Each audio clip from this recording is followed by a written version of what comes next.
They're trying to pull the 25th Amendment. You hear Corker and Morning Joe, they're on that every day.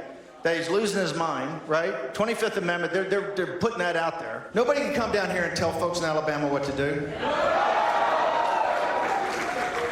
And I'm a Virginian. It's the last thing a Virginian do is tell somebody from Alabama what to do, right? Yeah, people talked about him possibly running for governor sometime back. So let's talk about the race and how it breaks down, John. Right now, there are a lot of Republicans that don't like Roy Moore, but they're sitting there, they're going into the voting booth today, and they're thinking, do I really want to give Chuck Schumer another vote? And that's what it really comes down to. Do I really want to vote for a guy that is about as far left on abortion as you can be? Isn't that what this comes down to at the end? Whether conservatives, whether Republicans can hold their nose and elect Doug Jones despite all of their concerns about Roy Moore? Well, it's certainly the case that given the structure of the politics in this state, that the deck is stacked against any Democrat who runs for statewide office here. So it's hard for Doug Jones to run against anyone. How much did Donald Trump win in Alabama by? 28 points here. And, you know, even back in you look at the 2008-2012 presidential elections when Barack Obama drove record African-American turnout here, he still only never got to 38% in 2012 and 39% in 2008. So it's tough here, even if you're getting historic African-American levels of turnout. If you're Doug Jones and you accomplish that in an off-year election like this one is, you're still going to have to get a bunch of suburban white Republicans basically either to stay home or to switch over. You said something interesting yesterday. Even if you drive up the African-American vote to historic records, you still got to get them. It's the white suburban voters, the white women, the white educated voters that will make the difference in whether Doug Jones you definitely got to do both, and so it's very hard for Doug Jones, and it's hard to do those two things together because of the nature of the racial politics in this state and throughout the South. But I think there's something that's even deeper than this, and I'm not from Alabama, and I did not go to school here. But I was listening to I'm sorry. I know it's one of the great character defects in my life. Right. But I was listening to Hal Raines, the former executive editor of the New York Times, a proud son of Birmingham, last night on television, who's been writing about this. He's back home. He's been writing about his home state and has been covering politics here since the early 1960s. And he was arguing last night that this is about something deeper than the dynamic you were just pointing out. That this is a state that's been governed by the playbook of George Wallace now for 40 years. And that his argument yesterday was this is for a lot of white, moderate, affluent, sophisticated voters who are generally Republican inclined in the state, that they are actually voting on something more profound than, do you want Doug Jones, do you want a liberal, do you want Roy Moore? They're voting on, are we ready to make the leap into the New South? We've been talking about the New South in the state for 30 years, and the question is, this state has been defined by some of the embarrassments of its national politics for 30 years, and the question for them is a question about identity, and a question about what image do we want of the state in the country, and that Doug Jones, for all of the things that might be wrong with him ideologically, he represents the state with a degree of respect. It can be a respectful choice, where Roy Moore is not. I understand what Hal Raines is saying, though, but I mean, you look at it, and I'm not just saying this to troll Steve Bannon, but you look at the University of Alabama, you look at what that school has done, you look at the progress that it's made in the sciences, you look at the number of national merit scholars that are coming there. That is a school on the move. Look at the level of Auburn's a school. You look around this city, you think about the restaurants here, the culture here, the commerce here. Oh, I mean, Birmingham has a great, extraordinary culture, a great Southern culture. You look at what's happening over in Tuscaloosa, and I'm not just saying this for an advertisement for Alabama. I'm saying that this is what people are thinking. They're thinking we're making progress here. You look at Mercedes. I remember talking to Bob Riley, and Bob said he turned on the TV set and he saw protests. But the protests were in Germany because they were moving Mercedes manufacturing plants to Tuscaloosa County. And you know what? Tuscaloosa County did such a great job, and they were, I think, the most profitable and the most efficient Mercedes plant in the world. So they got them another class of cars that they're building. This is a state that's transforming. So that question that you're talking about is a question that certainly some people are looking at, and they say, do we want what happened in North Carolina, what happened to Indiana happening here? Maybe I'll hold my nose and vote for Alabama, even if I'm not with Doug Jones. That's the big leap. And all that aside, you still have, to John's point, a core battle between the culture as it has existed and the culture as they want it to be. As soon as I got off the plane yesterday, a gentleman, elderly gentleman, black gentleman at the airport comes up to me and he says, "This is going to be a race." And I looked at him, I said, "Yeah, it is." He said, "You know, but the culture here doesn't want to change."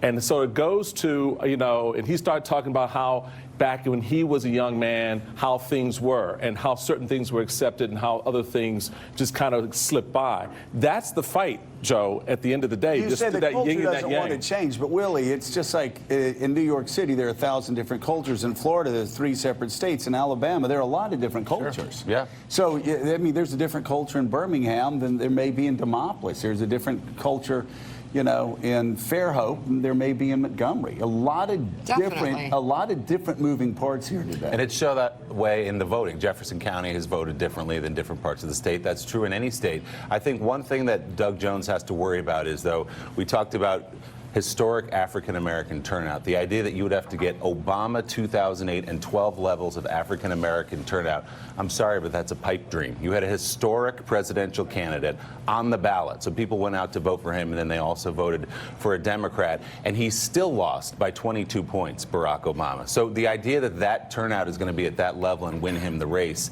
I think, is unrealistic. I think we're looking at the other side of the coin, Mika. Mm-hmm.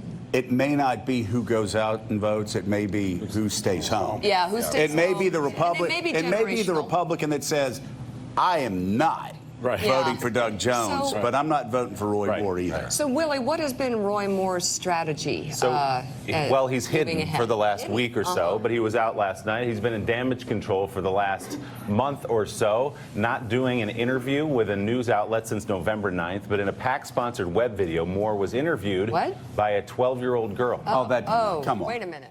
What are the most important issues to the voters of Alabama? Well, I think one is religious liberty. I think we've got to look at that. Madison said a long time ago that if we don't preserve that, they will become tyrants and we will become slaves. And then there's this. Roy Moore's wife, Kayla, took on what she claimed is an inaccurate depiction of her husband about anti-Semitism. Take a look from last night. I love this. Fake news would tell you that we don't care for Jews. I tell you all this because I've seen it all, so I just want to set the record straight while they're here.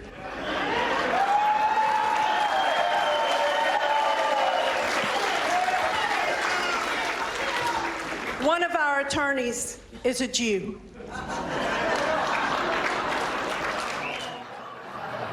That'll work. One of our attorneys is a Jew, and That'll work. many of her best friends are black. There you go. A lot of my friends, I have a lot of black friends. That's what the? And an occasional Jewish lawyer.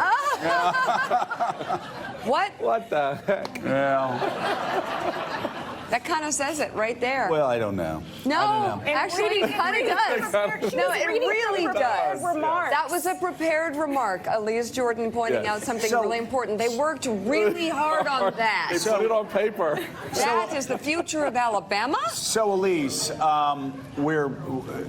we've seen with Donald Trump, a guy that got elected by breaking every rule about campaigning, which is you win by running 30-second ads, you win by having this great ground. So, no, Donald Trump won on the power of his celebrity.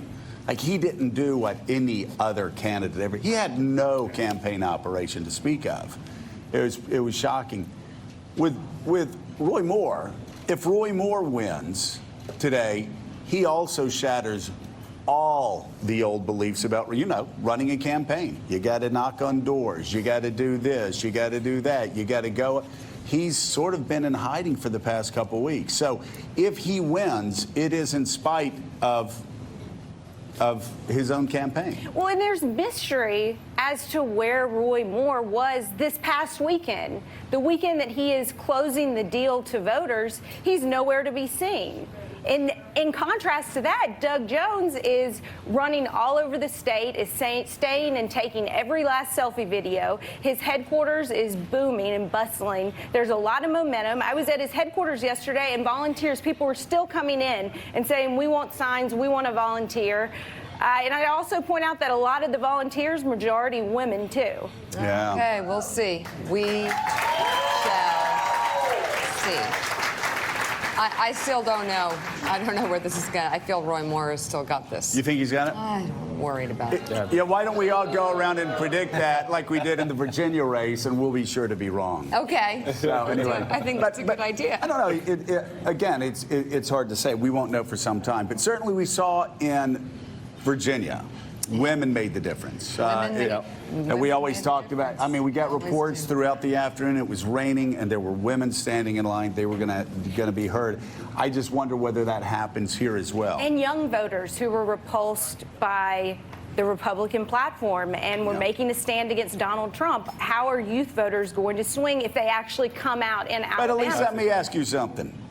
If your relatives were voting in Mississippi, had a Democrat versus Roy Moore, and you don't, I mean, it'd at least be split at the dinner table, wouldn't it? I think that probably half wouldn't vote. Yeah. A quarter would go ahead and vote for Moore, and then maybe a quarter could actually vote for the Democrat. Okay, that's interesting. Let's just say one last thing, just to set the stakes of this race. And we've talked about this yesterday. It's just this, we're here. It feels like the center of the universe here, even more than it normally does in Alabama. You've got a situation here where not only is the president's agenda, this vote is incredibly important in the Senate. We've talked about what it means for the state of Alabama, who makes this choice. But really, in the end, no one has more at stake in this race than Donald J. Trump, who has gone all in for Roy Moore.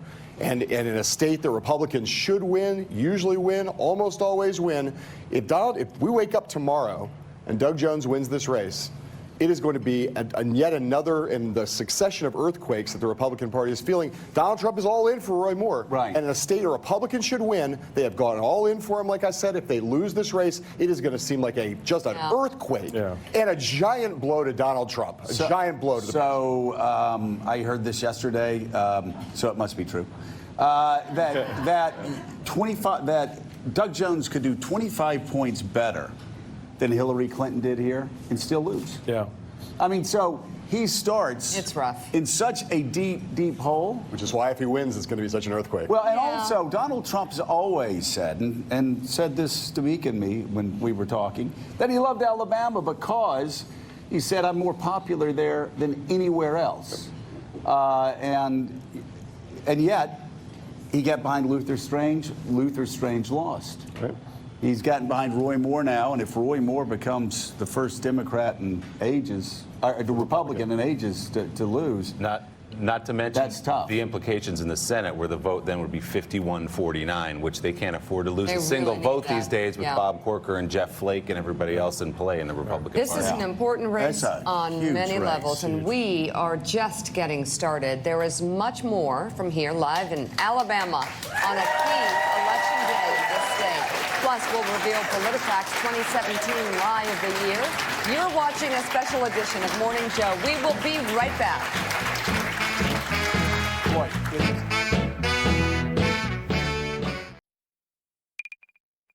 There came a time when another officer came through our base camp.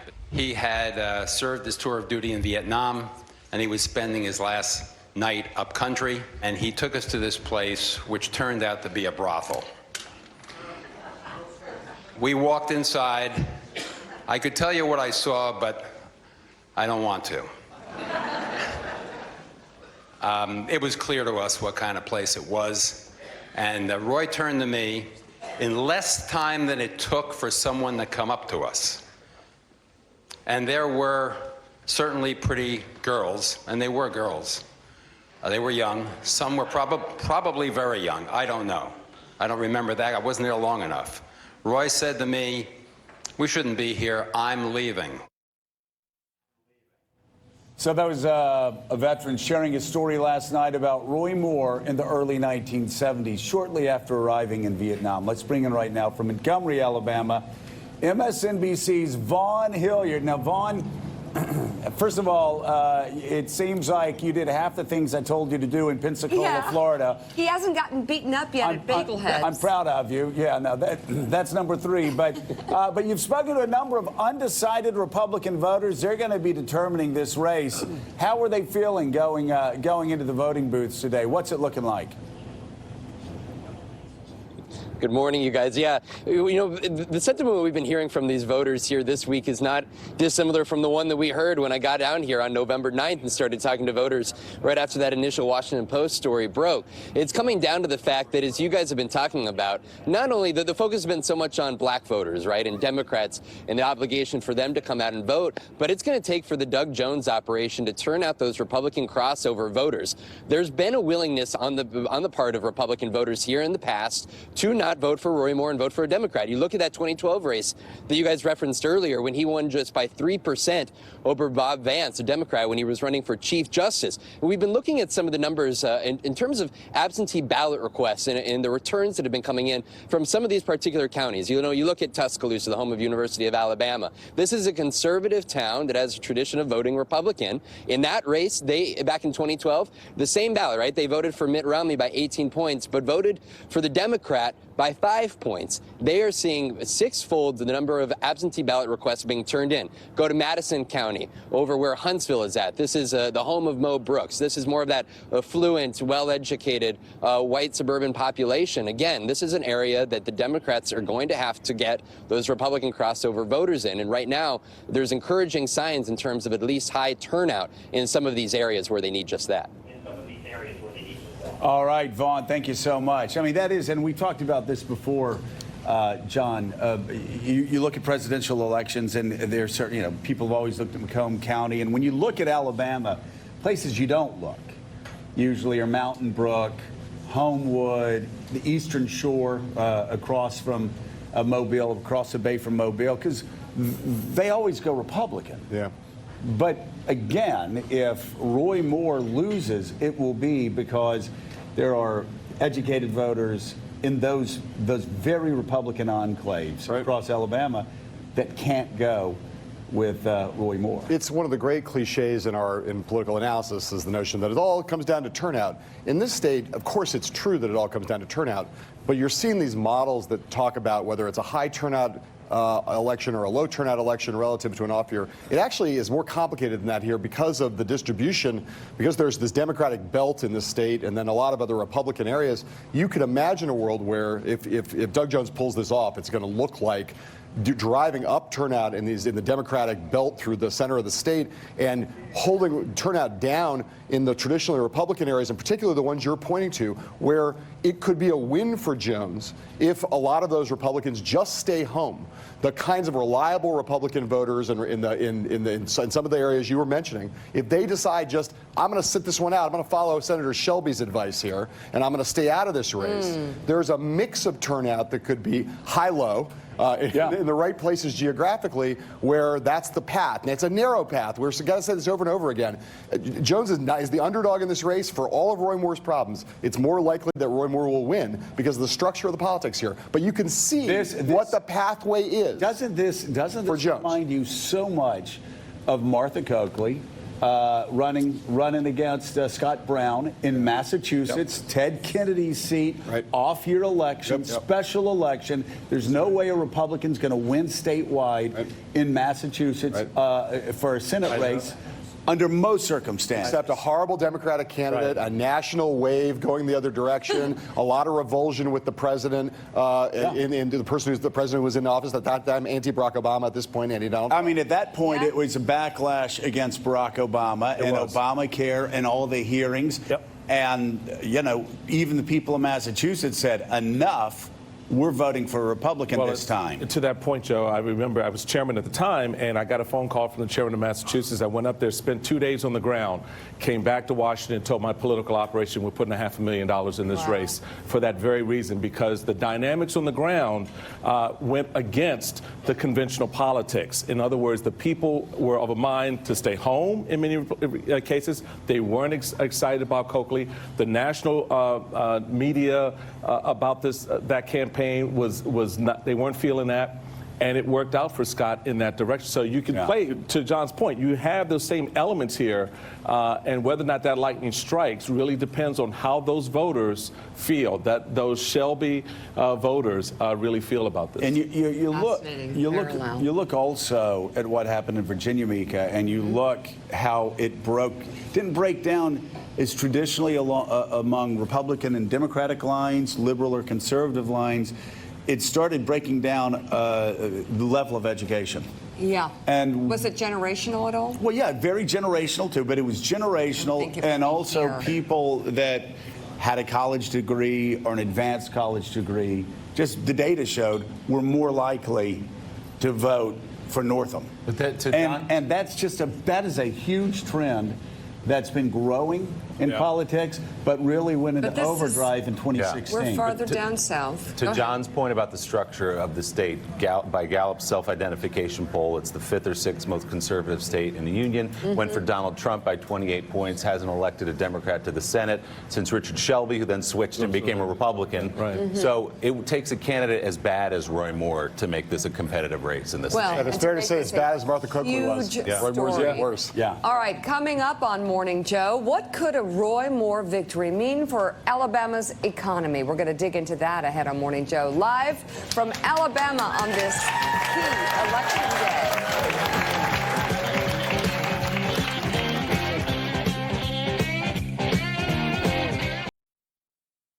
We saw the longest streak of job creation in American history by far, a streak that still continues, by the way.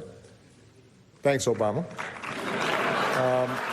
I think it's laughable that President Obama thinks he has anything to do with the success of where the economy is right now. The economy was just over 1% GDP when President Trump took over, and it has just gradually gone up. We expect it is possible to hit 4% GDP by the first quarter next year. It had nothing to do with President Obama, and I think everybody knows it. Wow. I don't know. Everybody knows a lot of stuff. You know, this Trumpiness thing is going around. Barack Obama going, thanks, Obama. He caught a little bit of it. Thanks, Obama. Responding to that statement from former President Barack Obama last week on the economy, that was Sarah Huckabee Sanders. Joining us now, former Treasury official and Morning Joe economic analyst, Steve Ratner. Good to have you here, Steve. Bright and early. Bright and early. Did they get you some coffee? But it's an hour later in New York. That's right. We're up real early. So, Steve, there's some business leaders that are concerned about the possibility of Roy Moore getting elected, and that it might have the impact that North Carolina faced, Indiana faced. What does that look like? We're not saying that's going to happen. We're not trying to scare anybody, but obviously this is a concern among the chamber crowd across the state of Alabama. Sure. Now, obviously, in North Carolina and Indiana, we're a little different because they actually passed laws. Here, we're simply perhaps electing a senator that they won't like. But certainly what you hear from the business community is a lot of nervousness. Companies coming into this state from other parts of the U.S. as well as foreign companies has been a big part of what's gotten their economy going even a little bit. And the economy here is not great, but it's better than it otherwise would have been. And I think you're going to see business take a pause if Roy Moore is elected until this is sorted out. How did this have, what kind of impact does it have on states like Indiana and North Carolina? Well, remember Did that have a lasting impact? Remember that North Carolina, I think, has now reversed itself, basically, right? So it was a fairly transitory kind of thing, and the same in Indiana. But this will be more permanent, so we'll see what happens. But I think it would have an effect on jobs coming here, sure. Yeah.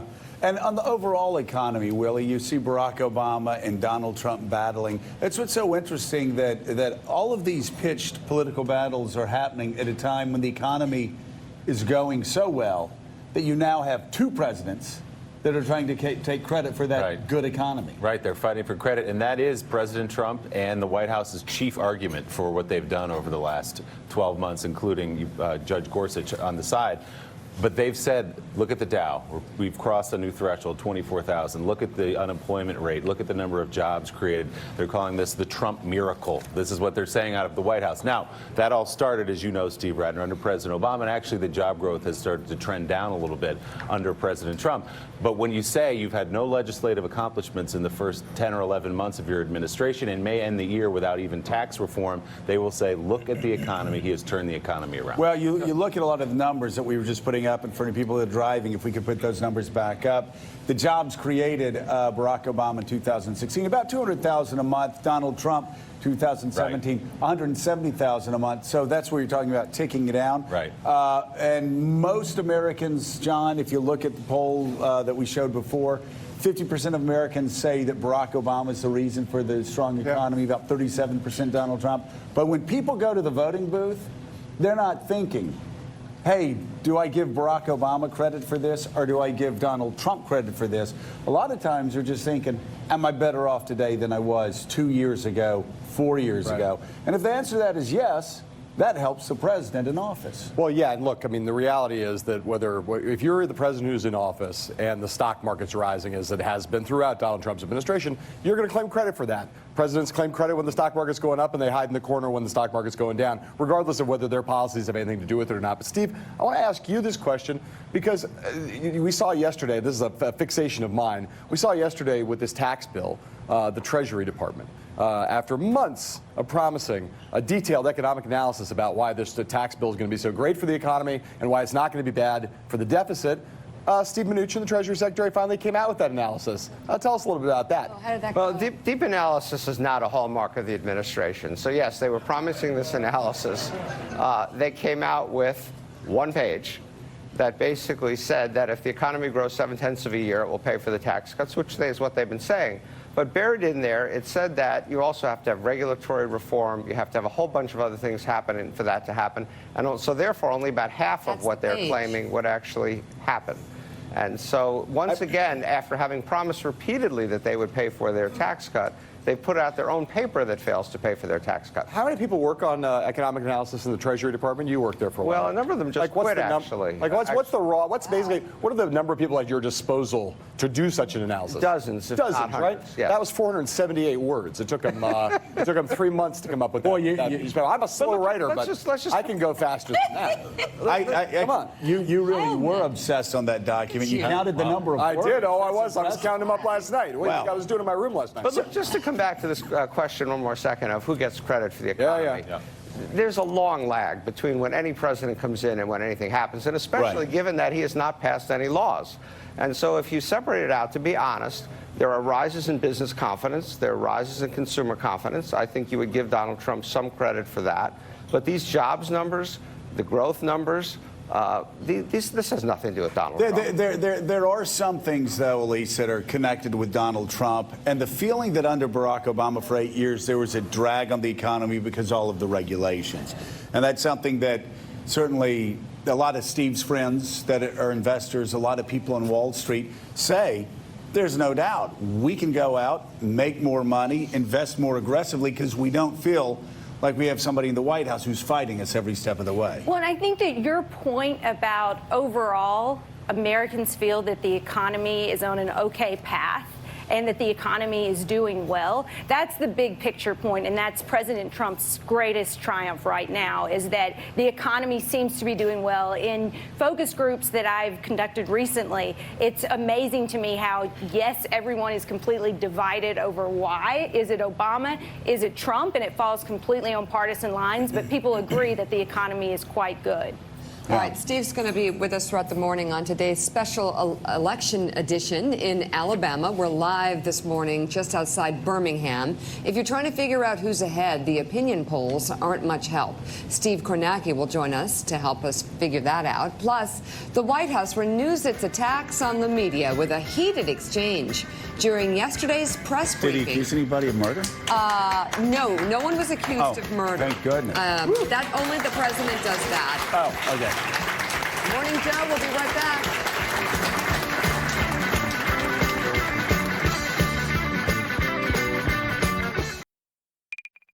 We've seen it time and time again over the last couple of weeks. A number of outlets have had to retract and change and rewrite and make editor's notes to a number of different stories, some of them with major impacts, including moving markets. This is a big problem, and we think it's something that should be taken seriously. And I would just say, Sarah, that journalists make honest mistakes, and that doesn't make them fake news. But the question that when journalists make honest mistakes, they should own up to them.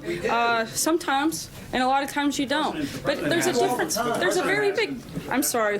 I'm not finished. There's a very big difference between making honest mistakes and purposefully misleading the American people, something that happens regularly. You can't say, I'm not done. You cannot say, that was completely fake, Sarah. you cannot say that it's an honest mistake when you're purposely putting out information that you know to be false, or when you're taking information that hasn't been validated, that hasn't been offered any credibility, and that has been continually denied by a number of people, including people with direct knowledge of an instance. This is something that I'm speaking about the number of reports that have taken place over the last couple of weeks. I'm simply stating that there should be a certain level of responsibility in that process. That's, of course, Sarah Huckabee Sanders in a sometimes heated exchange with news organizations in the briefing rooms yesterday for errors made in recent stories about President Trump. She said something there about purposefully misleading. Like the president does? Like every day? What?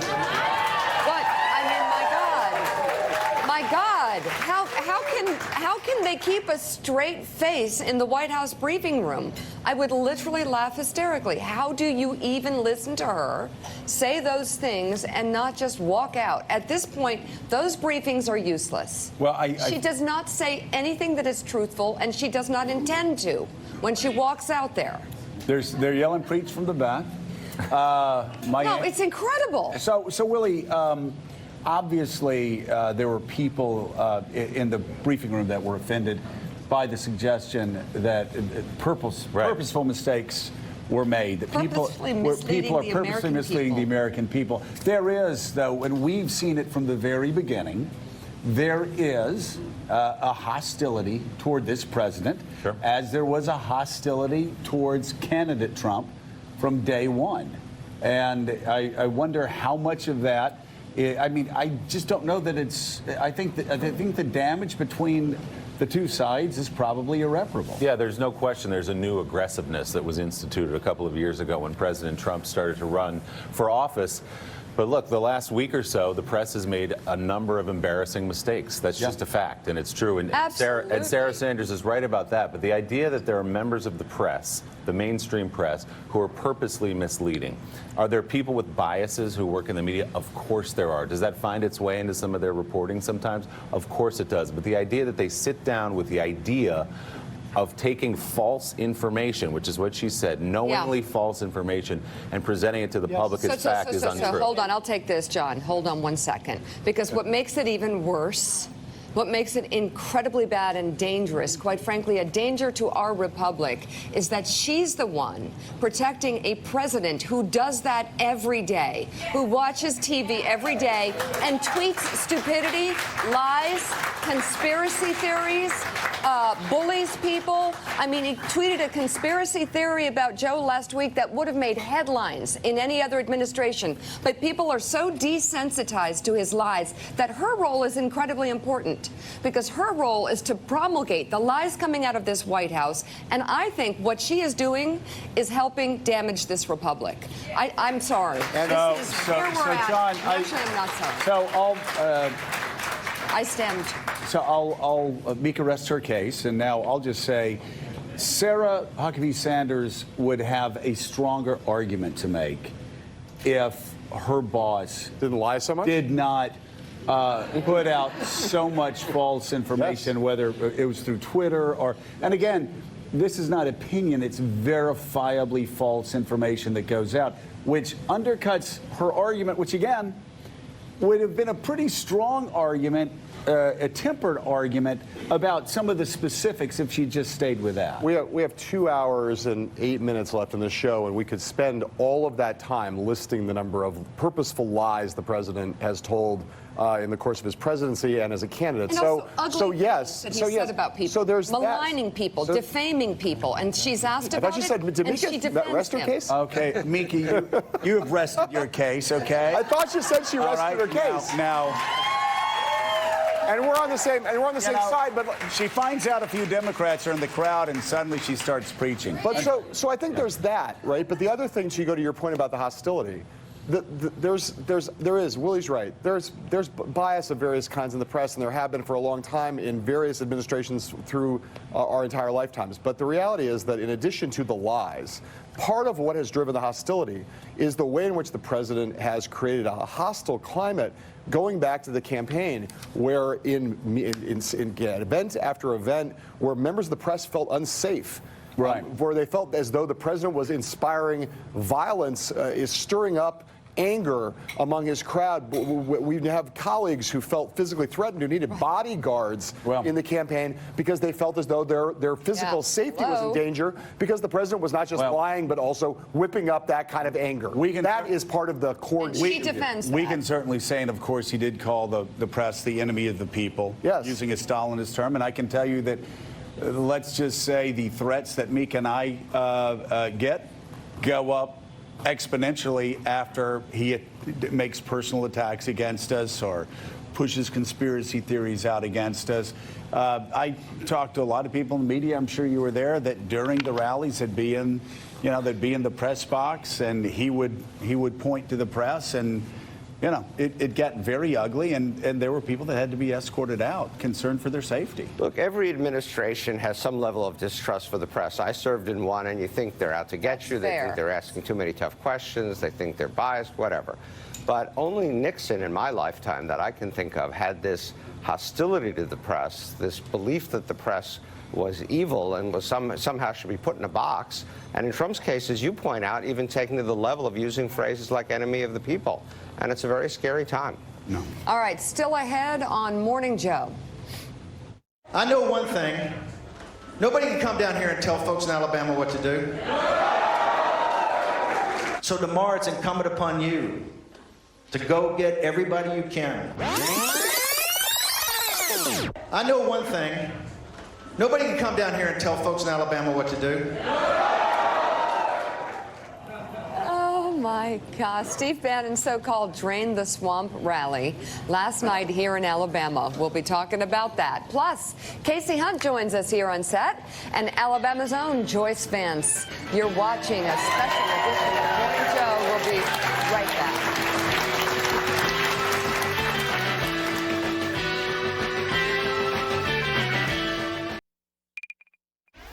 You know, this is what I love about Morning Joe. Every day on Morning Joe, they're on that every day. The geniuses on Morning Joe. Excuse me.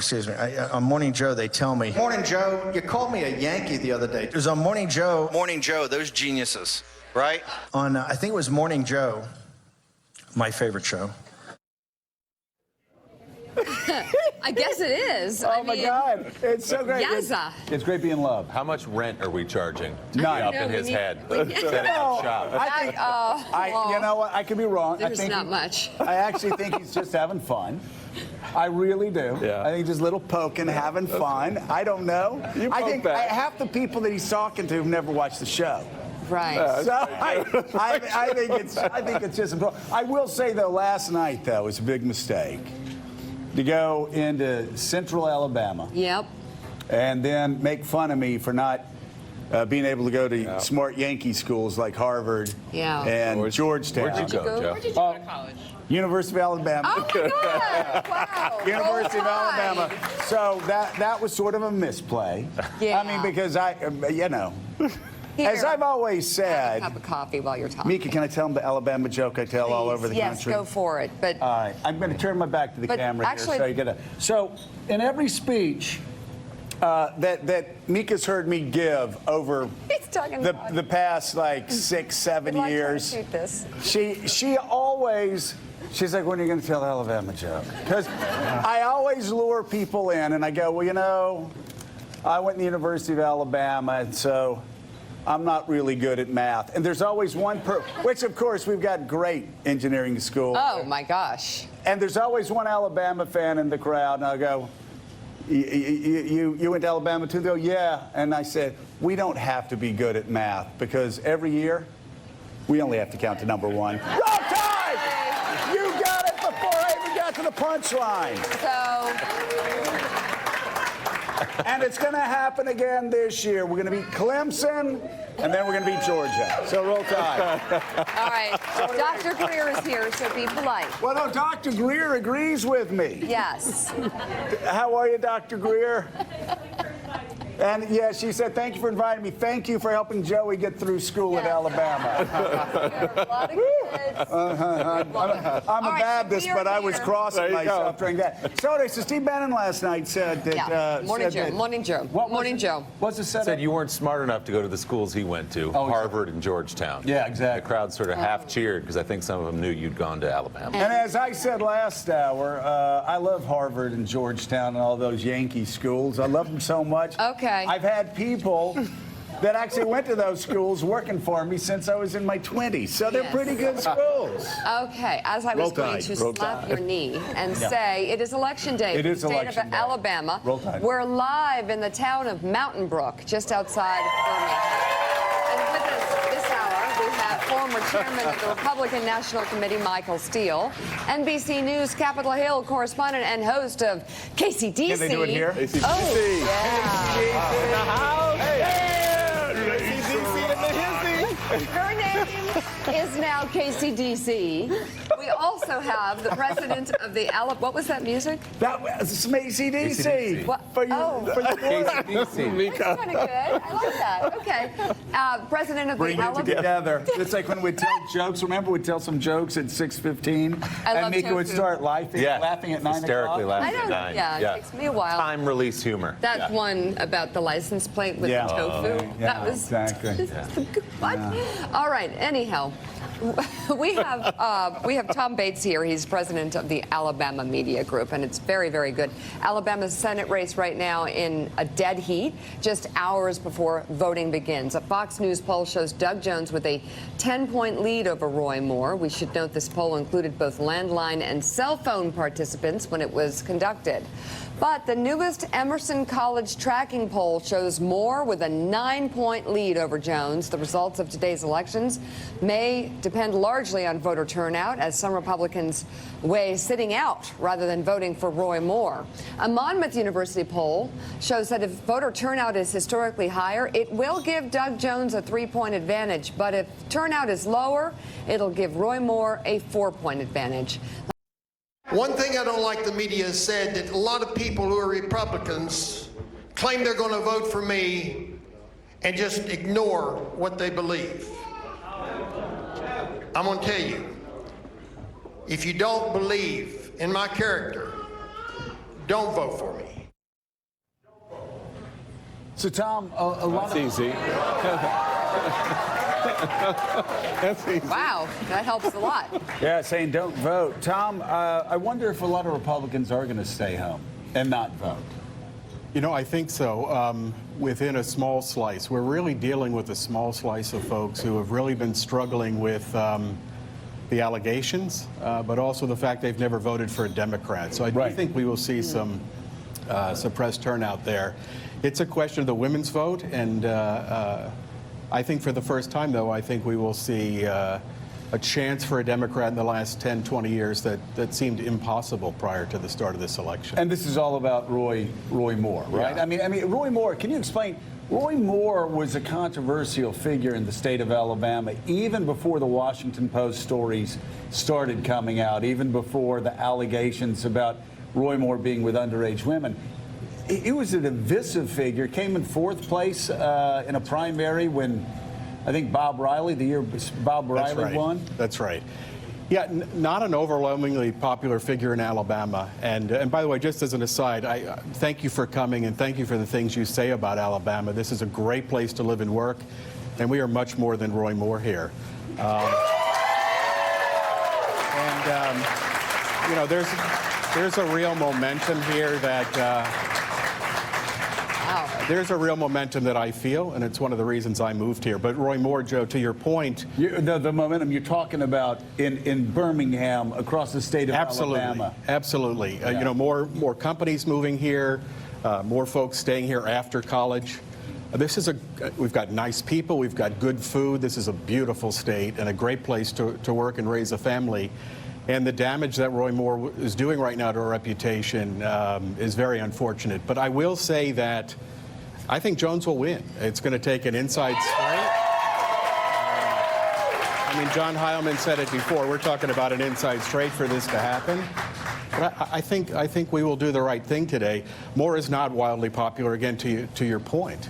I've heard that what Tom just said from so many people over the last month or so, friends of mine from Alabama, people I've talked to in covering this race, that the state feels like it has moved forward so much in the last decade, the last 20 years, the last 30 years. It's made so much progress in terms of business, but also race relations. And to have Roy Moore win would set them back so far, not only in their own state, but in the perception in the country of what Alabama, it would live up to a caricature of this state that they feel like they've outlived. Well, unfortunately, unfortunately, it's a caricature, Mika, that Roy Moore's own statements, again, that have nothing to do with the allegations, but Roy Moore's own statements in the past actually seem to play to the worst instincts. Pre-allegations, just look at them based on this. Controversial statements Roy Moore has made over the years. So here are some of them. His contention that Muslims should not sit in Congress. His notion that families were more united during the time that we had slavery. His quote that homosexual conduct should be illegal. When he said that 9/11 was God punishing perverseness. His personal belief that President Obama was not born in the United States. His referring to the people of color as reds and yellows. His stating that Islam is contrary to the U.S. Constitution and that we'd be better off without the last 17 amendments, which are basically all the rights gained since 1794. And also, of course, the amendments that outlawed slavery and allowed women to vote. And don't forget the comments he made just this summer that he was sort of finding himself more in line with Russia's president than Ronald Reagan. You were, I assume, a supporter of Ronald Reagan in the 80s. What do you think he would think of the proximity between the U.S. and Russian president right now? You know, one thing I've learned in politics is not to think for somebody else. And to assess what Ronald Reagan would think, I just couldn't simply begin. But he said that Russia was the focus of evil in the modern world. You could say that very well about America, couldn't you? Do you think? Well, we promote a lot of bad things, you know? Like? Same-sex marriage. That's the very argument that Vladimir Putin makes. Well, then maybe Putin is right.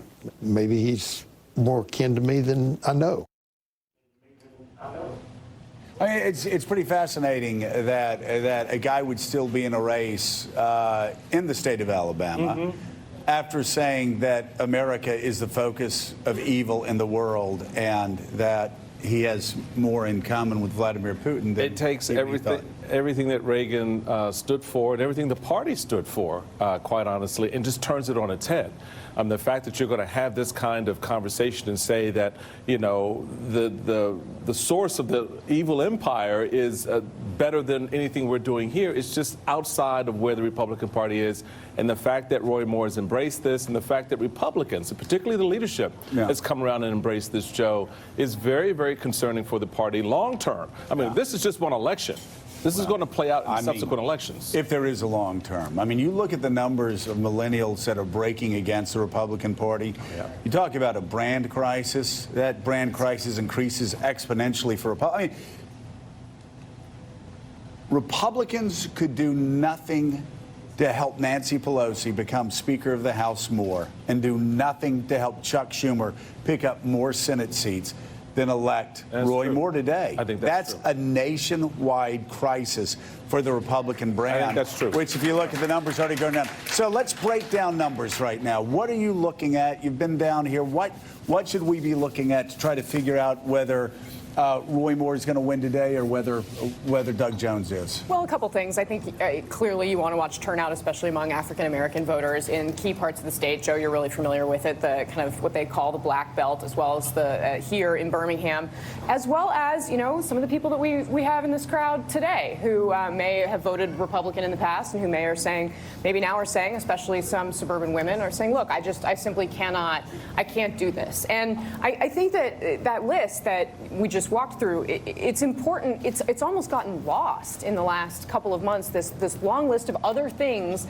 that Roy Moore has said and done over the course of his career that were enough to have Mitch McConnell spend millions of dollars trying to make sure that he never became a U.S. Senator. Right. And that was before all of these stories. That's what's confounding about this. Yeah, so let's talk about Donald Trump and his decision to get involved. He wasn't going to get involved. He decided to come to my hometown of Pensacola to talk there because he didn't want to go into the state of Alabama because he didn't want to be seen as actually endorsing Roy Moore.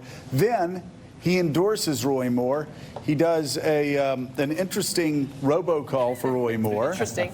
Very interesting. It sounded like his interesting Jerusalem speech. Yeah. So Donald Trump has gone all in for Roy Moore after it looked like he was going to hold back. Do you know what happened? Well, so it sounds, and based on reporting that we've done at NBC News and talking to people on Capitol Hill, he felt very burned after he was urged to come here in favor of Luther Strange, and then Luther Strange lost. So he felt like the leadership on Capitol Hill led him astray. He didn't follow his instincts. He made a mistake. The other piece of this is, this is a president who has dealt with his own past in a very public way. It's related to sexual misconduct, and he often tests people in their loyalty based on how they acted towards him in that moment. And I think that there is an element of, okay, am I going to stand by this guy that, who says that none of this ever happened? I think that there's an element of that as well. Yeah. So what would make a Republican, say a Southern Baptist, Republican, faithful evangelical, going to church every week with concerns about Roy Moore? Can you explain to our audience across the country why they would hold their nose and vote for Roy Moore? Right. Let me just first say the beliefs you went down the list of Roy Moore, that's not Alabama. And that is not what the majority of us feel in this state.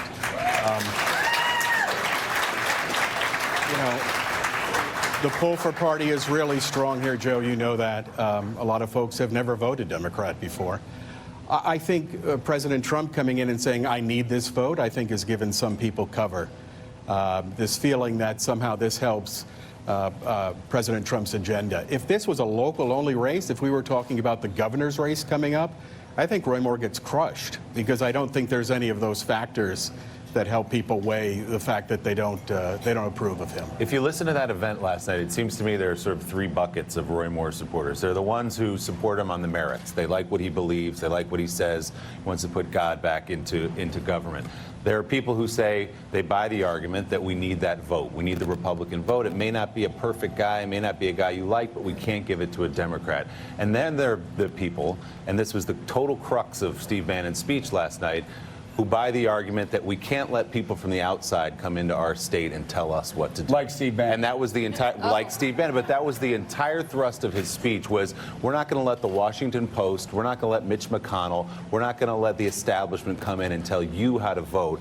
And so it's sort of an us versus them, where you want to take us versus them if you're voting. And I think that, for Mitch McConnell, if Roy Moore does win and go to the Senate, Steve Bannon has a war all set up for him that he can continue to kind of throw fire on for the next 6 or 8 months. It's a nightmare. I've got to say one other thing, too, about the difference between, great point on governor, the difference between electing a governor and a senator, too. You look a little closer to the character of somebody that you're voting for governor for. Yeah. That's going to be running your state day in and day out, instead of somebody that's going to go up to Washington, D.C., go to some hearings and vote. Right. Like, how Roy Moore is going to vote, 75% of the times. He may go crazy 25% of the times. But basically how he's going to vote. But whereas if it's a choice for governor, people look a lot closer. In the state of Florida, usually you would get sort of more the Lawton Childs types, the Bob Graham types, the Jeb Bush, these moderate characters. And states have a way of working that out. They look at their federal office holders very differently than they look at their state office holders. They see the guy or gal as governor as the one who's handling the money at home. Right. They're closest to the kitchen table. They're the ones who really, in a sense, are the mayor of the entire state. Whereas the federal office holder is someone they send to Washington to represent their interests. You vote my way. You vote my way. You vote my way on abortion. Exactly. You vote my way on guns. Exactly. You vote my way on taxes. You Which vote is my why way the on debt. abortion issue is oddly playing the way it's playing here, Yes. because there are no federal abortion issues right now. There's nothing that's really earth-shattering or changing before the Supreme Court, which again would have nothing to do with the United States Senate. Yeah. But that has been an argument that a lot of the more supporters have put in play because of Jones' earlier statements about abortion. They've used that. Tom, let me level. ask you about that. And that's something I heard Chris Matthews talk about a good bit on Hardball, about how Jones got out so fast, taking a pretty hardcore position on abortion, when he could have said that he supported a ban on abortion after 20 weeks, and he would have been with the vast, overwhelming number of Alabamians, and also, I think that's a majority number across the nation. Yeah. So it's not like he would be being able to be painted as pro-life. Did that hurt him early on, taking out a pretty hardcore position on abortion? It hasn't helped him, but I think it speaks to his character. I mean, he is not someone who will change his position for political expediency. And I think, you know, for folks who are looking to vote for a Democrat for the first time, you could do a lot worse than Doug Jones. That's our opinion. But yeah, I think that's hurt him. To pick up on what Michael says, there's nothing in the legislature that's going to change that abortion in the next year and a half. You know, the one I look to is Richard Shelby. I thought that was phenomenal. That this was weekend unbelievable. that he would come out And he and do that. didn't- yeah. I think he has more sway over the undecided voters than Steve Bannon and even Charles Barkley, who I love. Yeah. Tom Bates, thank you so much for being on. Charles Barkley was great last I know. night. I just want to say really quick on abortion. It always fascinated me that in campaigns, you'd have campaigns, and I remember in one campaign they were asking us all these questions, and there was this huge debate about abortion, and they asked me, and my whole thing was, I didn't talk a lot about the social issues. I talked about economics. I just said pro-life, and it moved on. There's like this huge screaming headline, and it just struck me, the absolute obsession on the issue of abortion. It struck me more when I was leaving. And I thought back, okay, I cast thousands and thousands and thousands and thousands and thousands of votes up here. Went to thousands and thousands and thousands of hearings. How many of them were on abortion? Hardly any. It's just one of those cultural symbols that puts you on the side of John Wayne or Jane Fonda. But you're exactly right. There aren't a ton of issues that you face. Yeah. Yeah, okay, so still, Tom, thank you so much for being on the show this morning. Still ahead, live here from Alabama. The polls open in less than an hour. Steve Kornacki joins us to break down where the race stands right now.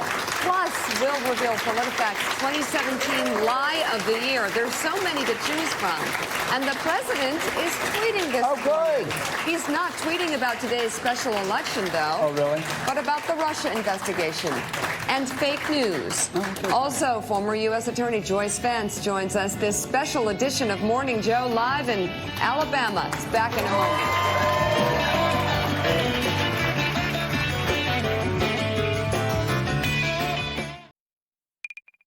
This is not a fair and balanced media. They don't make any pretense. They know that. Lock her up. Senator Sessions, are you listening?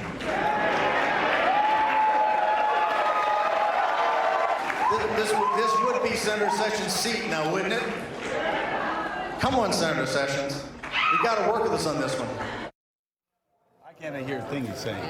That was Steve Bannon last night at a Roy Moore rally, seemingly calling on Attorney General Jeff Sessions to go after Hillary Clinton and encouraging the lock her up chant again. This morning, Axios is reporting that President Trump's legal team wants an additional special counsel named to investigate the investigators. Oh, my Lord. This latest demand came after a Fox News article posted last night claiming a senior justice official was demoted last week for concealing his meetings with the men behind the Trump dossier had even closer ties to Fusion GPS than previously disclosed, alleging the official's wife worked for Fusion GPS during the 2016 campaign.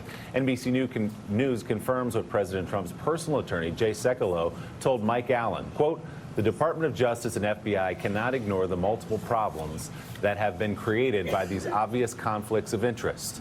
These new revelations require the appointment of a special counsel to investigate." Joining us now here in Mountain Brook, former U.S. Attorney for the Northern District of Alabama, Joyce Vance. Joyce, great to see you in person.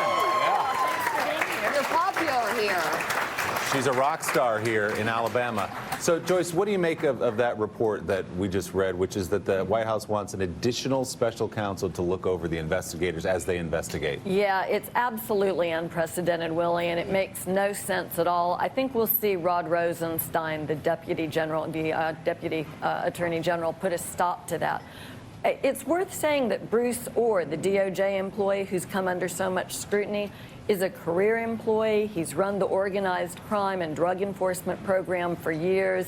No way to know whether this was in an investigative capacity or in an appropriate personal capacity. I think this rush to judgment is unwarranted. It's political, not really what we expect to see in the Justice Department. You've seen, though, I mean, there has been this rolling effort over time. You've seen, at least over the last week, these charges, nonstop charges, just people swinging wildly at Bob Mueller, at the investigation, and it all seemed to follow, of course, the news that's pretty devastating for the White House, that they've got Mike Flynn cooperating. How much is tied to the fact that they feel the walls closing in? You know, the closer Mueller gets to the Oval Office, the more we see these efforts to delegitimize Mueller. But the reality is this: Bob Mueller is a Marine. He's a former U.S. attorney. He's been a prosecutor for years. I think if the president takes real steps to push Mueller to the side, then we'll start to find out what people up on the Hill are made of. I think that is a constitutional crisis, and it's a line that even this president understands he can't cross, because if he crosses it, it is a constitutional crisis of a first order. The president is tweeting this morning. Oh, good. About it literally draws a laugh when you say the president is tweeting this morning. He writes, despite thousands of hours of wasted and many millions of dollars spent, the Democrats have been unable to show any collusion with Russia. So now they are moving on to the false accusations and fabricated stories of women who I don't know and or have never met. Fake news. All right, so he's moving from Russia now to the allegations. So Joyce, it's interesting when he says that this is a fake investigation. I mean, how many people have been arrested so far? Well, we've got 4 indictments today. But they're low-level, just coffee people. Right? Oh, wait, no. Who's the coffee boy, right? Only the former national security advisor, one of the people who traveled constantly with the president during the campaign. Also, the president's campaign manager, the person that he told us personally during the middle of the campaign, Paul Manafort's the one I need to help me win the Republican nomination because he knows how to get the delegates. Well, he was only the campaign manager for a little while, Joe. Michael Flynn was only by his side 24/7 and sitting next to him on everything. So, I mean, they were like this. Yeah, it seems to me, Casey, that's an argument that just has to be falling on deaf ears. I've noticed there have been a couple of people who, let's just say, haven't bathed themselves in glory, that are going out attacking on the Hill, attacking Bob Mueller.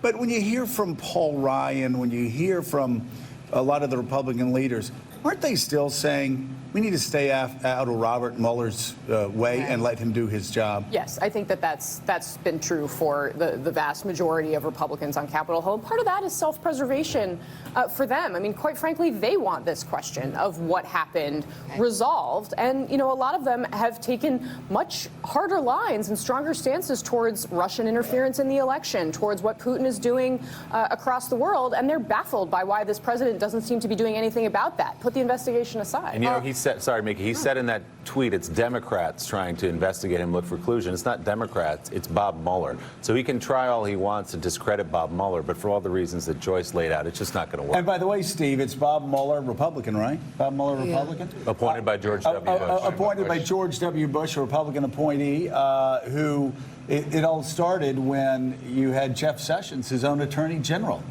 recusing himself. It is under Jeff Sessions, Alabama Republican, Alabama conservative, that Bob Mueller had his authority to begin this investigation. Yeah, of course, we remember the circumstance under which he had to recuse himself, which was his own set of contacts and things like that. But yes, he knew he had to recuse himself, and Rod Rosenstein knew that they had to have a special counsel, and so they got someone of unimpeachable integrity, and they should leave him alone. So should we look at the 2017 lie of the year and see what the choice was? The winner.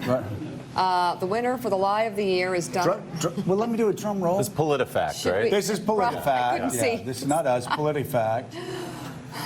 The winner is boom, Donald Trump. All right. So, and what was it specifically? It was his May interview with NBC's Lester Holt about why he fired James Comey. Take a look. And in fact, when I decided to just do it, I said to myself, I said, you know, this Russia thing with Trump and Russia is a made-up story. It's an excuse by the Democrats for having lost an election that they should have won. So PolitiFact writes that a mountain of evidence points to a single fact, that Russia meddled in the U.S. presidential election, period. And Republicans, by the way, Mika, across the Hill, agree with that. Yeah. They continue saying when the nation's commander-in-chief refuses to acknowledge a threat to U.S. democracy, it makes it all the more difficult to address the problem. For this reason, we name Trump's claim that the Russia interference is a hoax as our lie of the year for 2017. All right. By the way, Donald Trump is PolitiFact's first two-time winner for a lie of the year. He also won in 2015 for a series of lies during the 2016 campaign. So, very good. This is like... wow, somebody should send him an award. Winning the Cy Young twice. Are you feeling good this morning, Mr. President? Joyce, so everybody's laughing about what he said to Lester Holt. But as this investigation moves down, it's going to be harder to prove collusion. It's going to be a lot harder to prove collusion. On the obstruction question, though, you look at what he said to Lester Holt, where he talked about getting rid of Comey in the investigation. What Sarah Huckabee Sanders said around the same time, that he wanted the investigation to end. What he said to the Russian foreign minister and the U.S. ambassador, the Russian ambassador to the United States, where he said we got rid of that nut job Comey. And then, of course, the tweet a couple of weekends ago where he said, yes, I had to fire Flynn because he lied to the FBI. Is it not safe to say if Donald Trump had not gotten in his way with interviews, with tweets, with reckless claims, that the legal challenges that he's facing now would either be minimized or be non-existent? You know, it's always the cover-up. Prosecutors love a good cover-up. That's how you often will find a public corruption case will end. Much more on the corruption or the perjury side of things than on the substantive charges. This case is a little bit different because the president, most constitutional law scholars believe you can't indict a sitting president, that Bob Mueller won't do that. So whether he's insulated from his conduct at the end of the day is, I think, an interesting question. But you're exactly right that we would not be where we are as a country with this full level of disclosure of what went on during the election, but for the president's stumbles. Yeah. Yeah, and every step. Self-inflicted. I'm right in recalling, aren't I, that Nixon was an unindicted co-conspirator in 1973 when Haldeman and Ehrlichman were indicted. He was, and that's absolutely not a problem. There are even some folks inside the Justice Department who are arguing now and outside of the department that you could indict a president. But the way that I look at that, Michael Dreeben, who's the lawyer, the appellate lawyer from the Solicitor General's office that Mueller brought onto his team, is known for being a careful, straight up the middle kind of guy. An indictment of a sitting president would result in lengthy appellate litigation. It wouldn't bring closure to the country. I don't think we're going to see it here simply because the appellate lawyers on Mueller's team will counsel against something so risky and so untried. Most important question, Joyce. Alabama, Clemson, who wins? Yeah. Alabama, Joe. Of course they do. Roll Tide. All right. Joyce Vance, thank you so much. We appreciate your coming on the show this morning. Coming up, 3 different polls are painting 3 very different pictures of where today's Senate race here in Alabama stands. Steve Kornacki joins us to break it all down next on Morning Joe.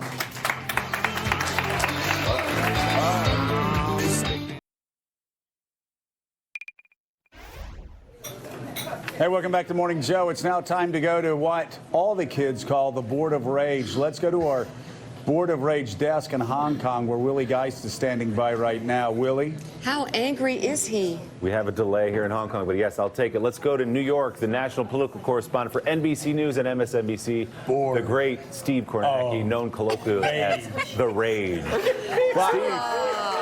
the board hasn't malfunctioned yet, so there's no rage yet. But look, it's Election Day in Alabama. Happy Election Day, everybody down there on the set. What would it take for a Democrat, for Doug Jones today, to win in Alabama? Look, this is what elections normally look like in Alabama. This was last year, presidential election, Trump winning this thing by 28 points. So what's the formula, if there's a formula for Jones today? Let me take you through it very quickly. It starts where you are. Jefferson County, the heart of the state. Birmingham, the suburbs around Birmingham. You want to get a big turnout of black voters in Birmingham. You want those suburbs, those traditionally Republican suburbs like where you are, you want them to flip. You want them to go to Jones because they can't stomach Roy Moore. So you'd want, if you're Jones, you want to probably be getting north of 60% in Jefferson County. What else are you going to need? Look up here. Look in Huntsville. Look Madison County. Again, same type of traditionally Republican voter. You're trying to flip them here. You're trying to win Madison County. Look down to the southern part of the state, Mobile,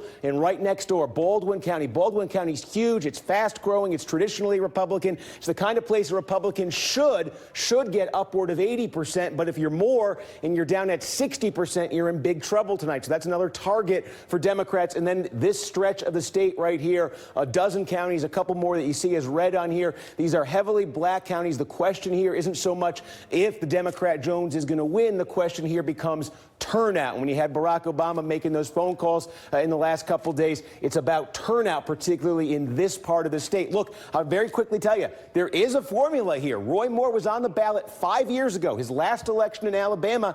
This is what it looked like. He won, but barely. He won this thing by 3. It was 51.5 to 48.5. It was a 3-point margin 5 years ago before all these scandals. So there is a path for Jones, the Democrat, today.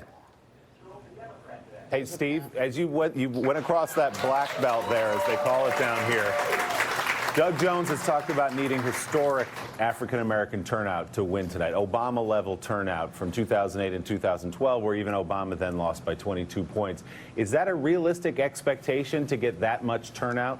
Well, here's how we can look at it. What share of the, in fact, I think I have this graphic here. This is 2012 when Obama was reelected. This is how he did with different groups of voters in Alabama. You see, he got 95% of the black vote. But the key there, as you say, it was turnout. 28% of the electorate in Alabama, 28% in 2012 was African American. Now, you compare that to pre-Obama, more traditional levels, you were looking at 23, 25. So that is a question here. How close can you get to 28? If you could get all the way to 28% of this electorate today and you're a Democrat, that's your dream scenario. But again, maybe you don't need to get all the way to that level in that Obama got in 2012 when you just look at the difficulties that Roy Moore barely won in 2012. You add this scandal on top of that. Maybe you don't need the full Obama. You don't need close to it, though. No question about that.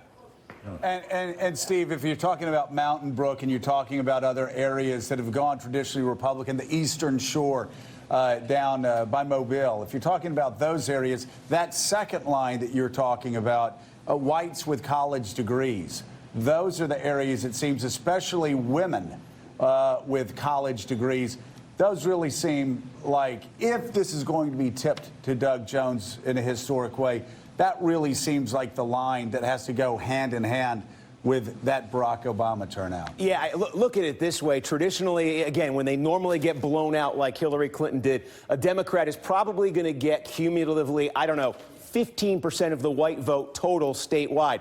If Doug Jones is going to win today, I think that number's got to be about 35% of the white vote. But to get 35% of the white vote, it's that divide you're talking about, those college-educated, more suburbanites on one hand versus the non-college whites who've been the backbone of the Trump movement. So how do you get that 35%? I think you probably need to basically break even with college-educated whites if you're Doug Jones. Be right in the ballgame when it comes to winning college-educated whites, because probably with non-college whites, he's still going to get clobbered today. That's certainly what the polling we've been seeing shows. So I think, again, about a little more than a third of the white vote. That's what Doug Jones needs. In other states in this country, Democrats can get a third of the white vote fairly easily. Alabama, very racially polarized. It's historically a very difficult challenge. All right. John Heilman. I believe Kornacki. Okay. I believe Steve. Kornacki. Evergreen statement. The man just knows his stuff. Yeah, you're from Mississippi. Talk about this, what you're looking at. Do you think that this is possible, or at the end of the day, are people going to vote? You know, because I always told new people getting into politics, people have habits, all right? And I always used, not to get too deep in the weeds here, I said, my family was a Crest family. You could have as many Colgate commercials as you wanted up there, and media. We bought Crest. And I always said that to people because I said, look and see voting habits. If they voted in Republican primaries 2 years ago, 4 years ago, 6 years ago, 8 years ago, they're going to vote this year. If they didn't, they won't. I'm wondering here, this is even bigger. If they voted Republican their entire life, are your friends or your family members in Mississippi faced with this challenge going to go, I'm going to break that habit? I think culturally the problem here is, even if you're from Alabama, you've been embarrassed by Roy Moore for years, you're a Republican who doesn't necessarily support Roy Moore, making that shift to vote for a Democrat is an impossible leap that you don't want to do, because you don't want to strengthen the Democrats in Washington and do anything that's going to hurt President Trump's chance of passing his agenda. So I think that, do those voters stay home? And Doug Jones actually has organized enough, and he has a ground game, and he's driving African-American turnout, he's driving youth turnout. That's the big question today. You know, and sometimes we overthink this, Mika. There have been times where I've gotten into a voting booth, and I know you've told me you have too, where you think you're going to vote for somebody, and you get in the voting booth and you see the name and you go, I just can't do it. And that might happen many times over happen today in Alabama. Casey Hunt, final thoughts. I mean, look, I think to Elise's point about, you know, whether you really can break these long-standing habits, I think that there may be some changes here. The media environment around this race is completely different than any environment that any of these voters have ever been dealing with before. It's a national election, and I think also, to the question of whether sending Roy Moore to the Senate is actually going to help President Trump pass his agenda, I'm not convinced of that. I think that the fractures in the Republican Party are actually the thing that's holding him back the most in terms of pushing legislation on Capitol Hill. And to a certain extent, Doug Jones might, be more of a wash than Roy Moore. Because no one really has any idea. Roy Moore has talked about policy less than even Donald Trump, who is not exactly a policy wonk. Although they have their Putin connection. I'll just say one thing. If Jones wins this race, the Richard Shelby thing will be historically written about as the most important thing that happened in the race. Because that will be that will be the permission slip for a lot of Republicans who stay home. Right. Just stay out of the race. That will be a pivotal moment. Yep. All right, today's Senate race has been one of the most contentious in Alabama's history. But Republicans and Democrats, quite remarkably, agree with each other on one thing. We'll talk about what that one thing is ahead on Morning Show.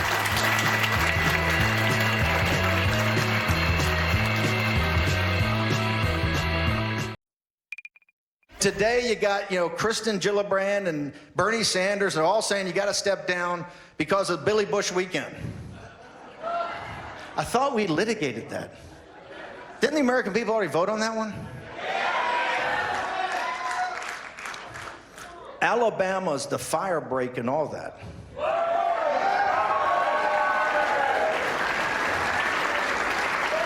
Judge Moore wins tomorrow, it's a different deal. You understand that, right?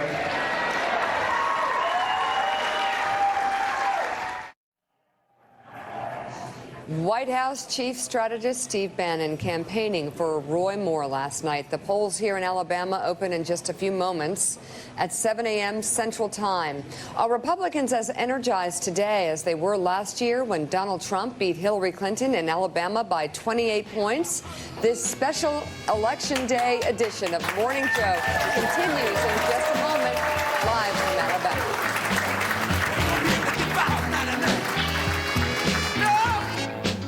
Low.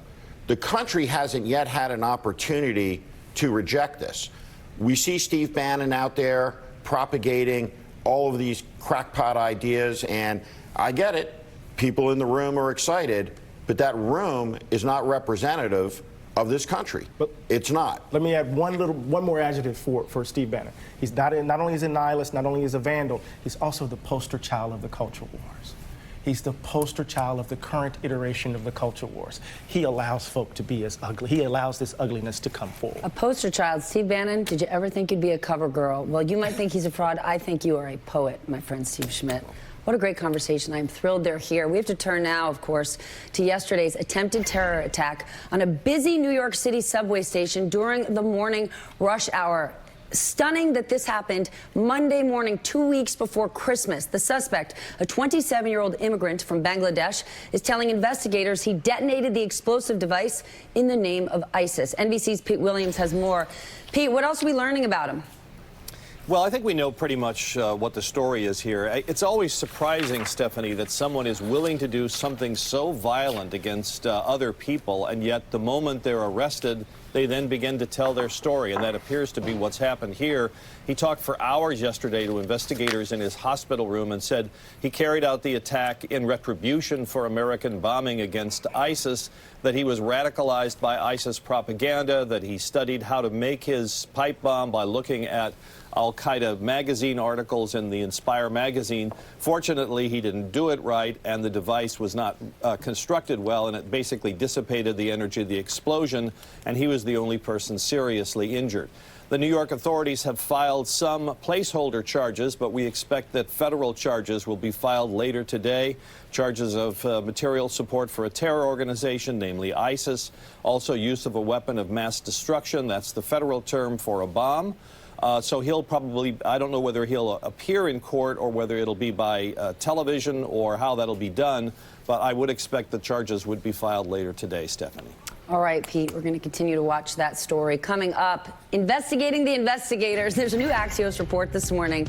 It's like you can't make this up. President Trump's lawyer, he wants a special counsel to investigate the special counsel, Robert Mueller. Plus, you know we're taking you back to Alabama. Voters are heading to the polls to cast their votes on this critical race for the U.S. Senate. You are watching MSNBC, and I advise you, stay on this station all day long. It's a big one.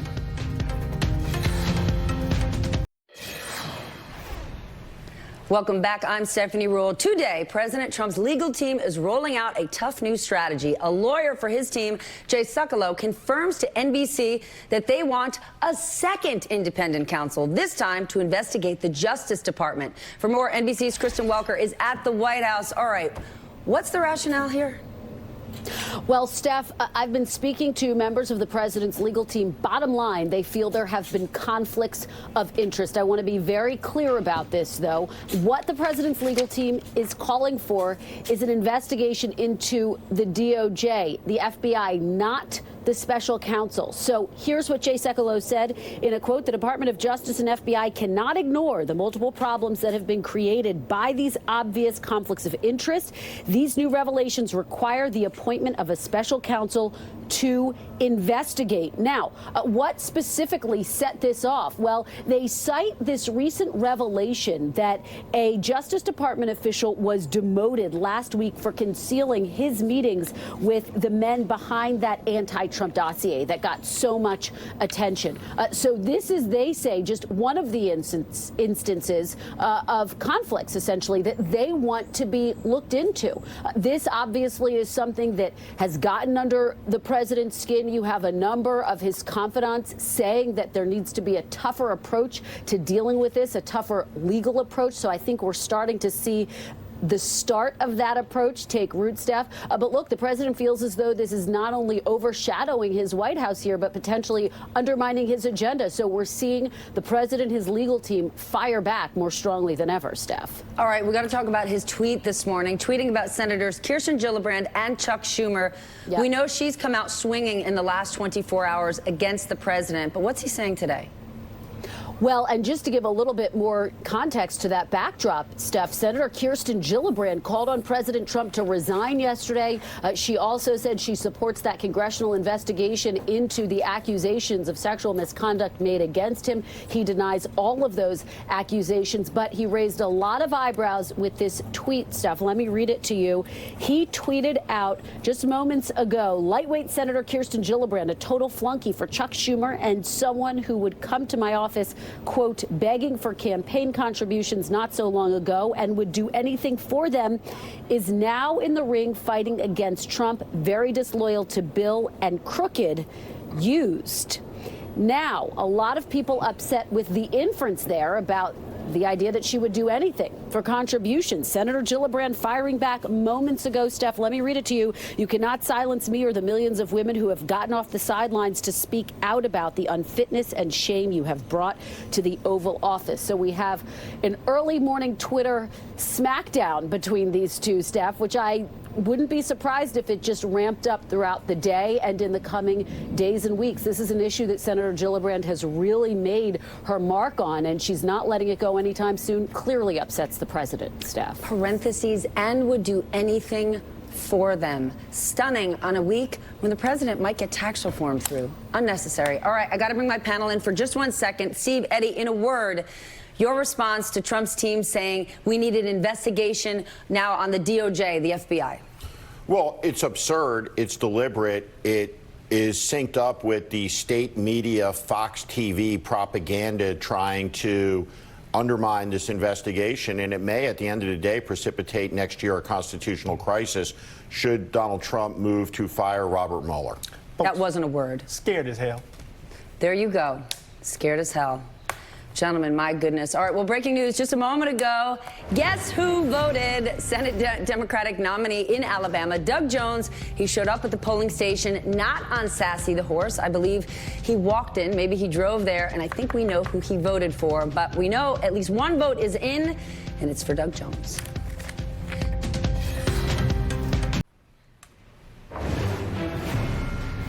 Right now, Doug Jones is speaking after having voted. Let's listen in. Well, what I say to that is that Judge Moore has been consistently wrong about the Constitution.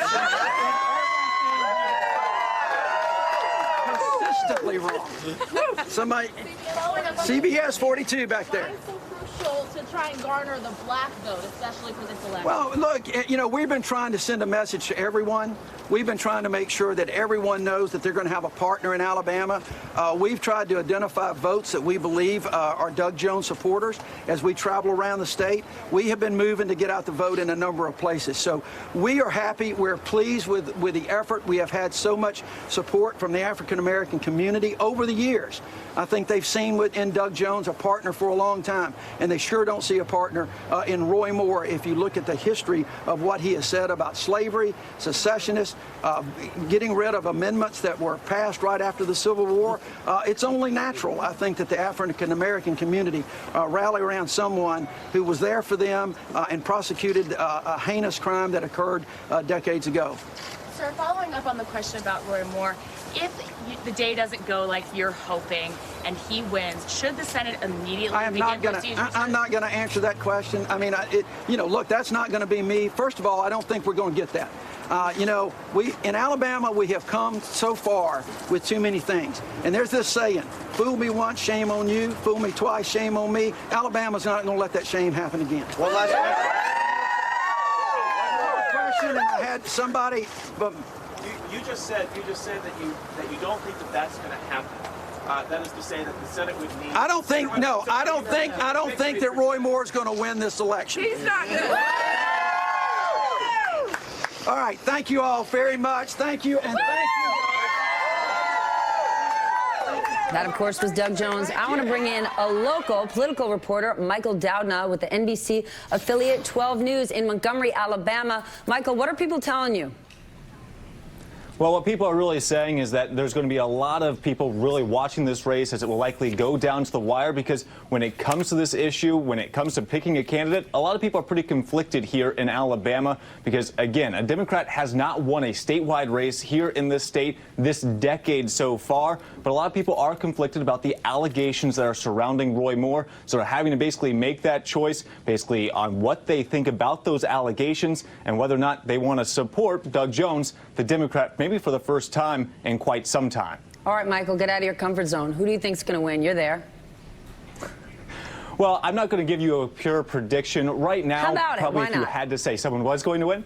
It's a little bit tough to tell right now because it all depends on exactly where the turnout is. If you see rural Alabama turn out a lot more than you see areas like Birmingham, Madison County, Montgomery, well, then you'll see Roy Moore win. But if you see the inverse of that, that's where you actually see Doug Jones end up on top. And the big question mark when you see these polls results come in is where's the African-American vote? Does it turn out for Doug Jones? And what about the suburban white women, or especially in areas like Birmingham, which could really be the difference maker for Doug Jones?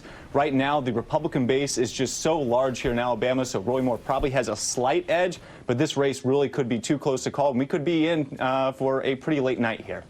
No doubt. All right, thank you. You're going to have a big day. Coming up, Jimmy Kimmel returns to the air after remember, heart surgery for his young son.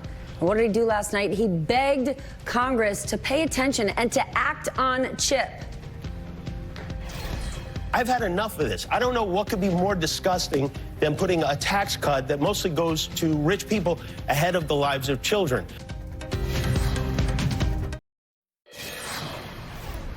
Welcome back. I'm Stephanie Rule. Please don't get up to go to the bathroom or get a coffee. I want you to pay attention to this. Last night, late-night host Jimmy Kimmel made his return to Jimmy Kimmel Live, and he brought along a very special guest, his 7-month-old son. Kimmel was out last week while his son underwent a second heart surgery. During his return, he made an emotional plea to protect a children's health insurance program known as CHIP that Congress let expire in October. CHIP is the children's health insurance program. It covers around 9 million American kids. Overwhelmingly, Democrats and Republicans supported it until now. Now CHIP has become a bargaining chip. It's on the back burner while they work out their new tax plans. I don't know what could be more disgusting than putting a tax cut that mostly goes to rich people ahead of the lives of children. I want to bring back my panel, Steve and Eddie. Steve, 9 million kids get their health insurance through CHIP. 9 million kids who didn't choose poverty. This thing gets wide bipartisan support.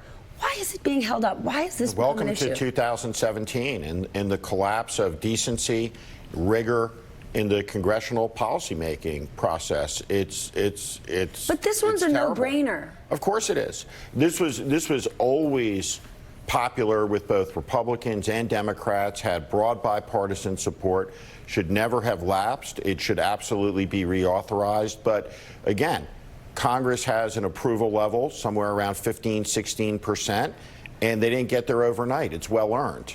And the country despises the Congress because of issues like this. A pediatrician from the Children's Hospital of Philadelphia, which is one of the best children's hospitals in the country, wrote a piece for the Washington Post, and I want to share what he wrote. Every day I see patients in my practice who stand to lose their health care if Congress does not act to extend CHIP funding. Those of us on the front lines of medicine remember well the time that we turned children away solely because their families were working hard to raise themselves out of poverty. Help me, Eddie. States had enough money for a few months, but it truly is running out. We're going to face January, and states like Colorado have warned people, your kids won't be insured. Right. Why don't they have money for this? Right. This seems like such an... America voted for bipartisanship. They voted because they felt like President Trump was not an ideologue, and he would be pragmatic. Help me understand why there wouldn't be the money for this. Well, there's kind of cruelty and callousness that kind of rule the day But who does that win for? I don't- Who says, right on, man, don't help the kids? That's what I just can't figure out. You think about what Senator Orrin Hatch said on the floor in the Senate, that we are broke, we don't have the money, and we know that the estate tax that's in the tax plan is actually more expensive than CHIP. What we have here, Stephanie, and I see the emotion, what we're running here is a value deficit. We talk about monetary deficits, but we have a value deficit in this country. What do we value? What do we cherish? How do we extend to our fellows dignity and standing? And the most vulnerable among us, children. But what is the Republican rationale? One of Roy Moore's points, I think it was, Roy Moore loves children, Doug Jones loves abortion. If it is the party of family values, Right. and in order to be a family, Exactly. that includes It's not. children. It's not. Then who wants... Greed and power. Then help me, who at the Republican roundtable says, let it ride? The hypocrisy and the rot are worthy of discussion, the meanness, the cruelty, but this is very simple to understand, and it gives me no pleasure to say It's this. not I've spent simple. my I life. can't figure it out. I've spent my life in the Republican Party. It gives me no pleasure to say this. This party has demonstrated a complete incapacity to govern. Period. And I think that there will be a tsunami come 2018 that wipes You're it away. still not answering my question. I want to understand, who is the body that's saying this isn't a good political move? We don't have the money. They have the money when they want the money. Part of what I'm trying to say is that there is a hierarchy of concern. We don't have the money because we're busy giving money to our donors. We don't have the money because we're governing for the top 1%. The top 1/10 Are of a there percent donors? is Does greed Steve and power. Wynn, who you and I have met a number of, Steve Wynn's a great guy. Steve Wynn, who raises money for the RNC, the Grand Poobah over there, is like, yep, forget the kids. Who's the person who says, let's not do this? They don't care, period. Wow. The government is corrupted. It's corrupted. It is not about regular people. It is not about that vulnerable child. This tax bill is a payoff, corrupt from A to Z to the special interest constituencies. One thing that Jimmy Kimmel said was wrong. Rich people aren't benefiting from this. Faceless multinational corporations are benefiting from this. They've even taken rich people out of the equation as beneficiaries of the programs. So this is a bought and paid for corrupted institution, and the American people revile it. They've assigned it a 15-16% approval level, and there's good reason for that. But there's no understanding here other than the broad understanding of the magnitude of the corruption.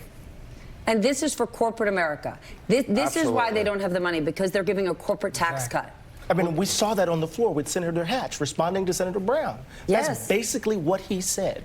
I co-authored CHIP. We simply don't have the money after they just pushed through highway robbery, called it the current tax cut. This thing is stunning. All right, gentlemen, I'm going to lose you now. What's your final message for the day? This is an important day in politics. Pedophiles and child molesters should outserve in the United States Senate. But what if people say, I don't believe that? For those who say, I don't believe those women, I don't believe the Washington Then the Post. skirmish line falls back to the United States Senate. Mitch McConnell has said he believes the women. He's acknowledged him as a child molester. Begin the proceedings to expel him. And if the Republican United States Senate won't do that, we fall back to the final skirmish line on this question, which They're is not the going to election do in that, though. November of 2018. Then for 11 months, we'll have to endure a child molester in the United States Senate until the American people, with their righteous anger, will have the ability to weigh in when they walk into voting booths in all 50 states, in every town, in every county in this country, and then they get to weigh in on pedophile, Okay, child before we molester, go, Roy put Moore. pedophile and child molester on the back burner. Is Alabama going to vote for someone who says gay people can't have children and 9/11 was a product of bad behavior that we did to ourselves? And let's just be very clear. Maybe, and let's be very clear. It's not Alabama is not an exception here. That reflects broad tendencies across the country. I want to just jump to a certain level of generality. Each generation must achieve democracy for itself. Each generation. And so here we are in this moment of crisis, and it is a moment of national crisis. We have to do the work that democracy requires of us because it's fragile and it's on life support. It's on life support. So folks need to go out to the polls. Folks not only need to go out to the polls, they need to take control of their immediate circumstance and in some ways try to save the country from itself. Gentlemen, I am honored that you came and joined me today. Steve Schmidt, Eddie Glaude, they're the best. When we come back, oh God, they're the best, but it's my favorite part of the show after this. Money, power, politics. After months of promising a thorough review, the Treasury Department releases its analysis of the tax reform bill. But here's the issue. There's not much analysis.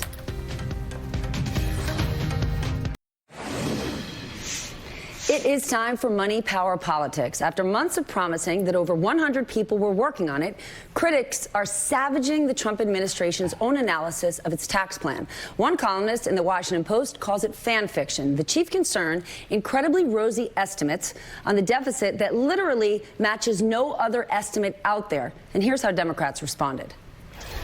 No amount of fake math can change the fact that the Republican tax bill will be a boon to the wealthiest of Americans and the largest corporations, while increasing taxes for millions of middle-class families and leaving 13 million people without health care.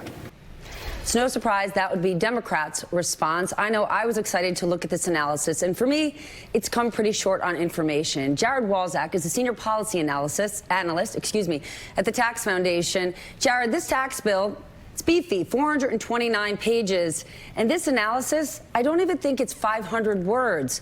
How does the administration defend this as analysis? It's really important information. You're right. This is not analysis. This is a one-pager that really is an ex post justification for a decision that had already been made. Now, there is serious analysis out there on the effects of tax reform. And we have my organization, the Tax Foundation, has done analysis. The Tax Policy Center has done analysis. And of course, most importantly, the Joint Committee on Taxation has done analysis.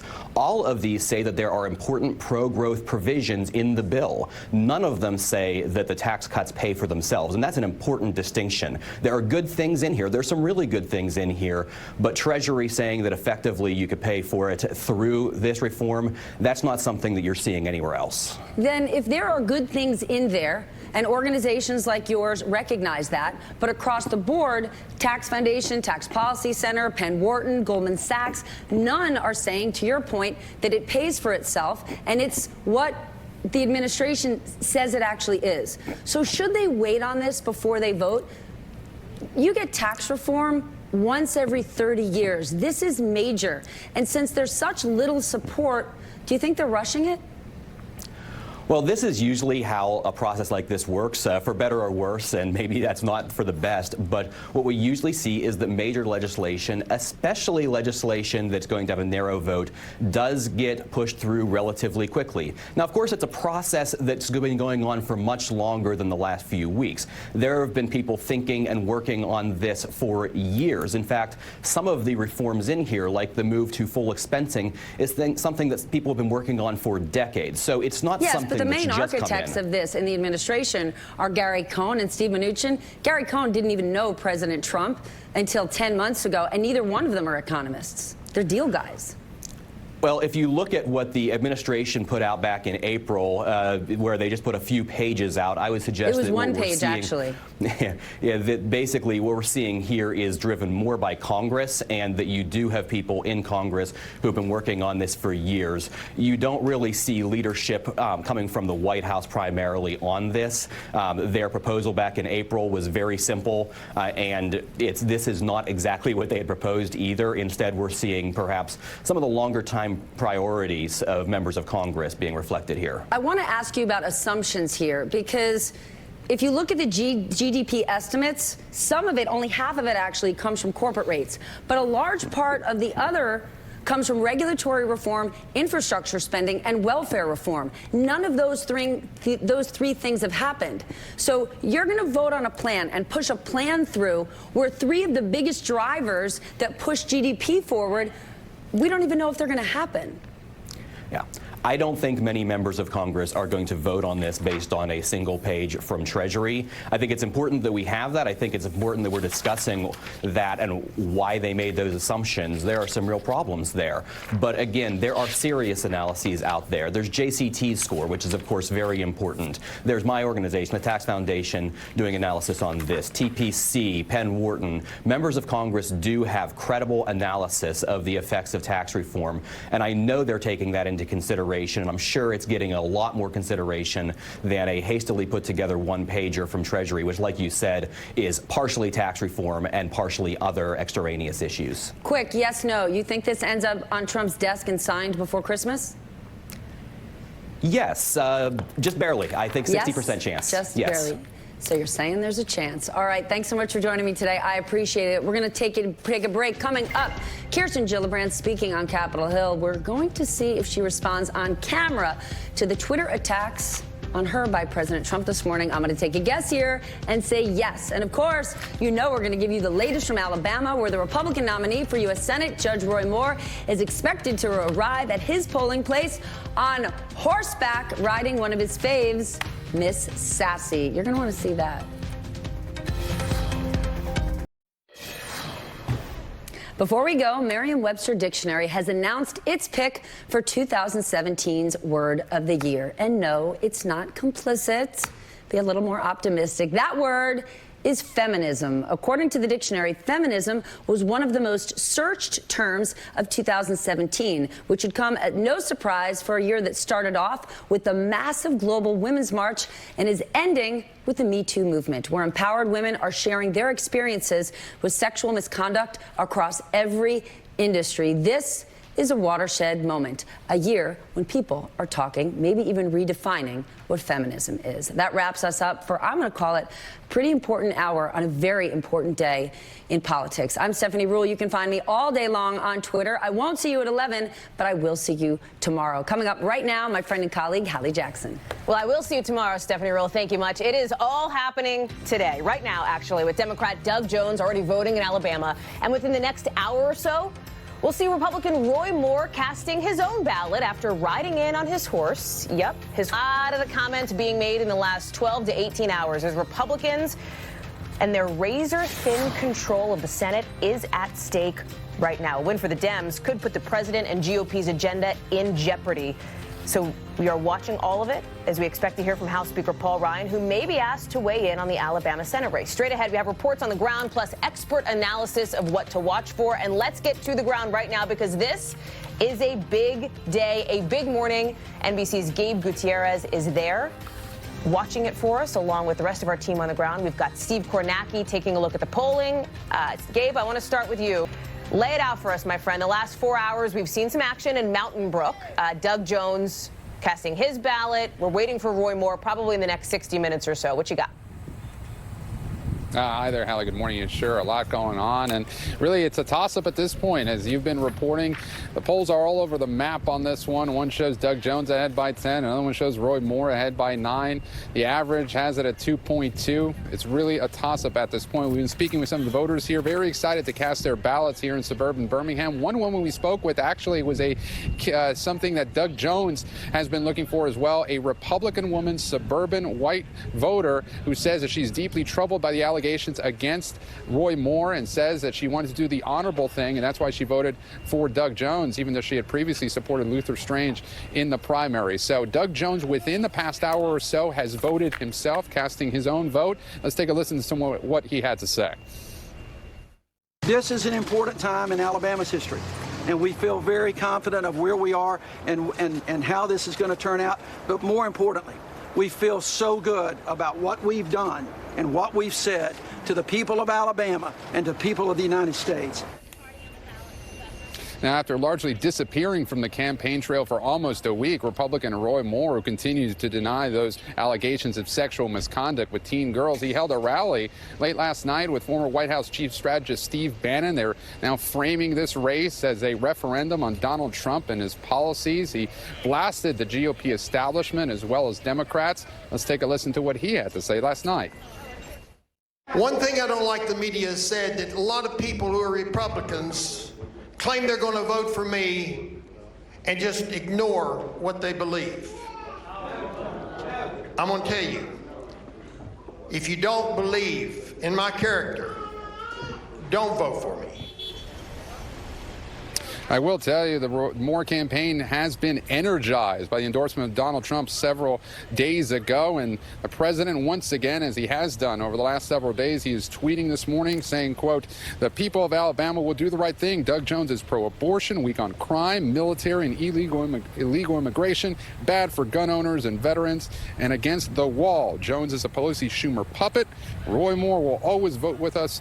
Vote Roy Moore." So certainly, Hallie, the president once again coming out strong for Roy Moore. We heard that again last night with Steve Bannon just taking on the establishment. As you mentioned, Hallie, within the next hour or so, we expect Roy Moore to vote himself, riding in on his horse named Sassy. You can't make this up. It's gonna be a moment. Gabe Gutierrez in Mountain Brook, thank you. I know you'll be plastered all over this network all day. So will MSNBC national political correspondent Steve Kornacki, who's looking at all the data for us here. And Steve, you and I talked yesterday about how these polls are everywhere. They're up in the air. It really is a crapshoot at this point, a toss-up as to who's going to come out on top. But I want to talk a little bit about the coalitions that you think Doug Jones or Roy Moore needs to put together in order to pull out a win. Yeah, I mean, let's take a look at it. It's sort of old-fashioned. We forget the polls now. Let's see who votes, where they vote, and who they vote for. Let me show you this. This is what it normally looks like when they have an election in Alabama. Nobody really notices because the Republican usually wins in a landslide. Well, we know this one's close. If you're Jones, if you're the Democrats, if you're trying to get that first Senate win in a generation in Alabama, how do you do it?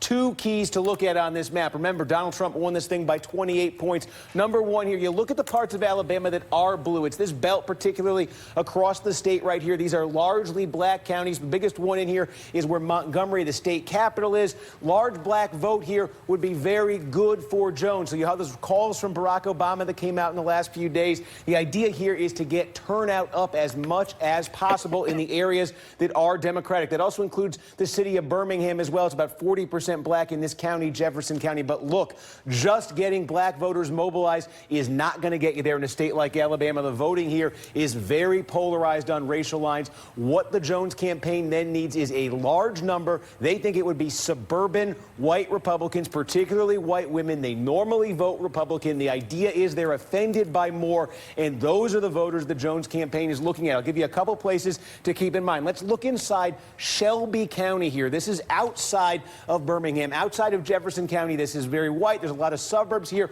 Look, normally a 50-point win here for Donald Trump when he ran for president last year. So look, the Democrats aren't going to win Shelby County, but the goal today would be, instead of Trump getting 73%, instead of, Moore getting 73%, if they could hold Moore to like 60% in a place like this and multiply that throughout the state in other counties like that, that would be the key for them. So it's suburbanites plus a big black turnout. That's sort of the two things the Jones campaign's counting on here. So, Steve, then later tonight when you're going to be on our coverage looking when the returns start to come in, is that what you'll be looking for? Is that what you'll be zeroing in on, specifically on Shelby County, specifically on the returns coming out of there? Yeah, Shelby County is a good one. There are some other ones that can give you too. Take a look up here. Did it work? Okay, Madison County. This is where Huntsville is. This is the kind of county. Look, Donald Trump won this thing by 17. Consider this one. I think this is one that Jones has to win tonight. This would be a county, if you're a Democrat, you want to flip blue from a 17-point. I think that's a pretty good bellwether there when we get results from Huntsville. Also, if you look down to the southern part of the state, take a look here in Mobile. Again, this should be blue tonight if Jones is having a good night and winning. Should be blue probably by a comfortable margin, upwards of 10 points if he's going to win statewide. So those are some of the little north, central, south there. Real quickly before I let you go, what time are we going to know, do you think, who won this race? Well, the polls are going to close at 8 o'clock Eastern time, and then it is going to be slow going. We've had a couple of elections in Alabama this year. We didn't get much for the first 90 minutes, and if it's as close as some of the indications are, might be the wee hours of the morning. Late night for sure for you, my friend. Thanks for coming on this show early in the morning. I want to get over to BuzzFeed News reporter Alexis Levinson, who's on the ground in Birmingham, along with Axios deputy news editor Alexi McCammon here on set, and Washington Post senior political reporter Aaron Blake, who is joining me here. So let me start off first by laying out some of the stakes on this. Our first read team, Alexis, talks about what exactly is in play here, and there's a couple of critical things. Look at this. Control of the Senate, obviously, President Trump and his agenda, Steve Bannon's rep on the line, perhaps, broadly, the Republican Party, and then, of course, the Me Too movement happening here in Washington, the idea of sexual harassment, powerful men being held accountable for the allegations against them. So there is a lot at stake here, and Doug Jones put this into perspective when he spoke a couple of minutes ago when he was speaking with reporters after casting his ballot. Listen. Fool me once, shame on you. Fool me twice, shame on me. Alabama's not going to let that shame happen again. Alexis, you're on the ground there. What is the mood? Give us some context. You've covered a lot of campaigns. What are you seeing and hearing? I mean, so I've been mostly with Democrats in kind of Democratic areas of the state this weekend, and really they are casting the stakes of this race as very dire and almost apocalyptic. Charles Barkley got up on stage last night at Doug Jones's final campaign rally and said, it's time we stop looking like idiots to the rest of the world. And I was talking to a woman who said, you know, she thinks Doug Jones can win, she really wants him to win, and she's really scared what it says about the state if he doesn't. And so a lot of the closing argument has been that Roy Moore being the face of Alabama, being on the national stage would just be really, really bad for the state and really say something about who the state is that a lot of people here don't want it to say. Well, let me get to Alexis. What does it mean for Republicans, though? Alexis laid out what it would mean potentially for Alabama and the concerns from some of the more Democratic-leaning voters. But what does it mean for the GOP back here in Washington or around the country? Republican senators will have to answer for Roy Moore's behavior in 2018 and the entire time he's in the Senate if he wins, on top of already having to answer again for Donald Trump's behavior. So while Donald Trump can posit this as Roy Moore will vote with us on everything we need, that's fine. And he probably will, and he'll probably go against Mitch McConnell a bunch, just like the president would want him to. Right, exactly. But they'll have to answer for his behavior, which I think will look terrible, especially for some Republicans in more liberal states in 2018. I think that we are losing sight of the fact that Roy Moore's history is much more than these accusations that he faced during this campaign. He was a uniquely extreme politician before all this came along. He was question whether Muslims should be in Congress, question whether 9/11 was our fault because we're not religious enough as a country. Kicked off the state Supreme Court twice because he was effectively ignoring a judge's ruling in favor of his religious views. This is going to be big for Republicans as far as him actually being in the Senate. That's going to be a liability. The other important thing here, I think, is whatever this says about the national political environment, sexual harassment, this is just important as far as the balance of power. If Democrats can win this seat somehow and cut this to 51-49, suddenly the 2018 election, the Senate is in play. Okay, but Alexis, it's worth pointing out that President Trump, frankly, is 5-0 when it comes to special elections this year. Democrats keep talking about a lot of the energy, talking a lot about the enthusiasm that they're seeing. I remember right after the last election in Alabama, the one this fall, there were questions about whether the DNC would actually get involved for Doug Jones here. But so far, Democrats don't have a ton to show for it. What changes today? Yeah, it's true. And I don't know that anything changes today. This is still, after all, Alabama. And Steve Kornacki was saying earlier, normally you don't even watch elections here because Republicans just sweep the floor.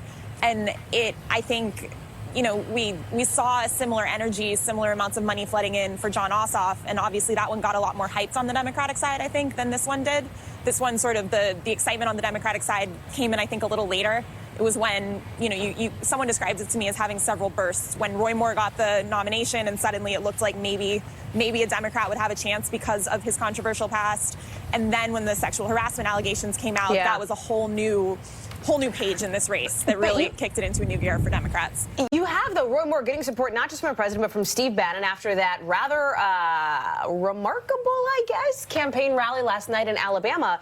And Steve Bannon, Josh Green has this piece out talking about how Steve Bannon is trying to work to rescue Roy Moore's campaign, and he says essentially that Bannon developed support for Moore, apparently looking to old Soviet and Nazi propaganda techniques. That is something that kind of has slid under the radar, but it seems like it is a holy cow kind of moment. This is something that has been something that Bannon has said before. He's often said that he admired Andrew Breitbart, for instance, because of his ability to, talk about things in kind of a propagandistic way. He's mentioned Leni Riefenstahl before, so this isn't terribly new, but I think it is uniquely applicable to this moment in time because there is a sense that everybody is out to get Roy Moore, I think, among the Republican Party. And his wife tried to defend him in another holy cow moment. Listen. Fake news would tell you that we don't care for Jews. I tell you all this because I've seen it all, so I just want to set the record straight while they're here.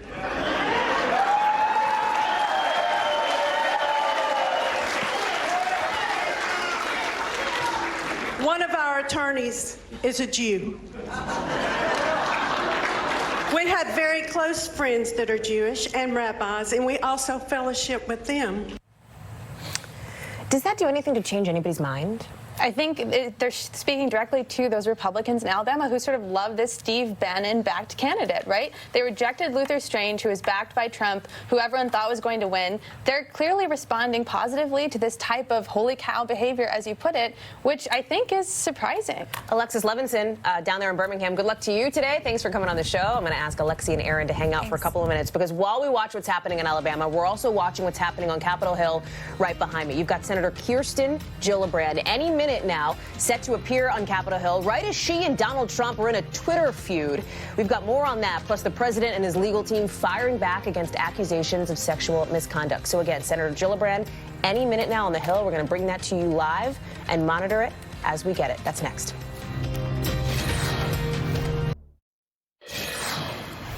So this morning, the president is tweeting about two separate things, seeming to conflate them into one, the Russia investigation, and then these resurfacing accusations of sexual misconduct. It comes as a member of his legal team now calls for a second special counsel investigation into the Department of Justice and the FBI. Here's the quote. Despite thousands of hours wasted and many millions of dollars spent, the president writes, the Democrats have been unable to show any collusion with Russia, so now they are moving on to the false accusations and fabricated stories of women who I don't know and or have never met. Fake news, exclamation point. Well, that's a lot to unpack. My colleague Kristen Welker is here at the White House to help us out with that. Kristen, the president talking about two, again, separate stories there. Let's start first with the Russia investigation and the new reporting that you have from the president's legal team about what they want as it relates to the DOJ and the FBI. That's right, Hallie. We're seeing a tougher strategy, I think, unveiled by the president's legal team. Jay Sekulow saying that there have been a number of conflicts. He wants those conflicts investigated. The most recent one, a senior Justice Department official, Bruce Orr, was demoted last week. He apparently concealed his meetings with those behind that anti-Trump dossier. So here's what Sekulow had to say. He says the Department of Justice and FBI cannot ignore the multiple problems that have been created by these obvious conflicts of interest. These new revelations require the appointment of a special counsel to investigate. Now, Hallie, I want to emphasize this other point that Sekulow is making. This is not about Bob Mueller. According to Sekulow, he says this is about an alleged conflict related to Fusion GPS and Bruce Orr. It has nothing to do with Bob Mueller or Mueller's team. So important to keep that in mind. But taking a step back here, Hallie, and it goes back to the tweet a little bit that you read, this is clearly getting under the president's skin. I think there's some real concern about the fact that this investigation continues on now. We're heading into the new year. It's something the president feels is overshadowing his agenda, his presidency. He has a lot of confidence around him, saying to him, you've got to get tougher. Your legal team has to get tougher. And I think we're starting to see the beginnings of that strategy, Hallie, with this new quote, this new call for a second special counsel. And so, Kristen, the second part of the president's tweet is also raising some eyebrows here, where he talks about what he has described as false accusations against him from these women accusing him of sexual misconduct. And even just this morning, we have yet another accuser coming out. She has previously sort of talked about this, but she's now coming out and doing an interview with our own Megyn Kelly, right? That's right. The White House and the president remains defiant, Hallie, in the face of all of these accusations. But we are hearing from another woman today, a woman, Melinda McGillivray, who is coming out with accusations of sexual misconduct. Take a listen to what she had to say earlier. I think that we got to have higher standards in this country, and we need to hold these people very accountable. And he has to face the music. He can't get away with this. Now, that, Hallie, comes after yesterday. You had a number of women coming forward talking about their experiences of what they say was sexual misconduct. Again, the president, the White House continue to insist that they are all false. The president even saying he doesn't know these women. The White House saying essentially that this is an attempt to undermine the president and his presidency. But you have members of Congress calling for an investigation, including some of the president's accusers, by the way. And then Senator Kirsten Gillibrand calling on the president to resign. Of course, that's not going to happen, but it has sparked quite a bitter back and forth between this White House, between the president and Senator Gillibrand, Ali. That is underscoring it, Kristen Welker there in the White House North Lawn. I'll see you over there this afternoon, Kristen. Thanks. So let's pick up where Kristen left off, because there is this back and forth now happening.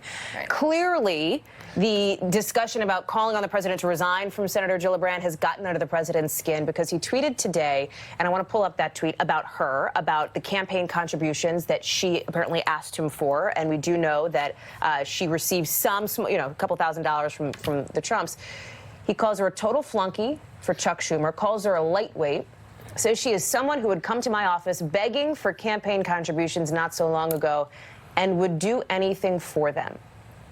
So I've asked the White House what that means. Right. What is the president actually saying there? What is he referring to when he says would do anything for them? The expectation is we will hear something about this. Don't forget Sarah Sanders has a briefing later. But now we've got Senator Gillibrand any minute holding this news conference unrelated to this.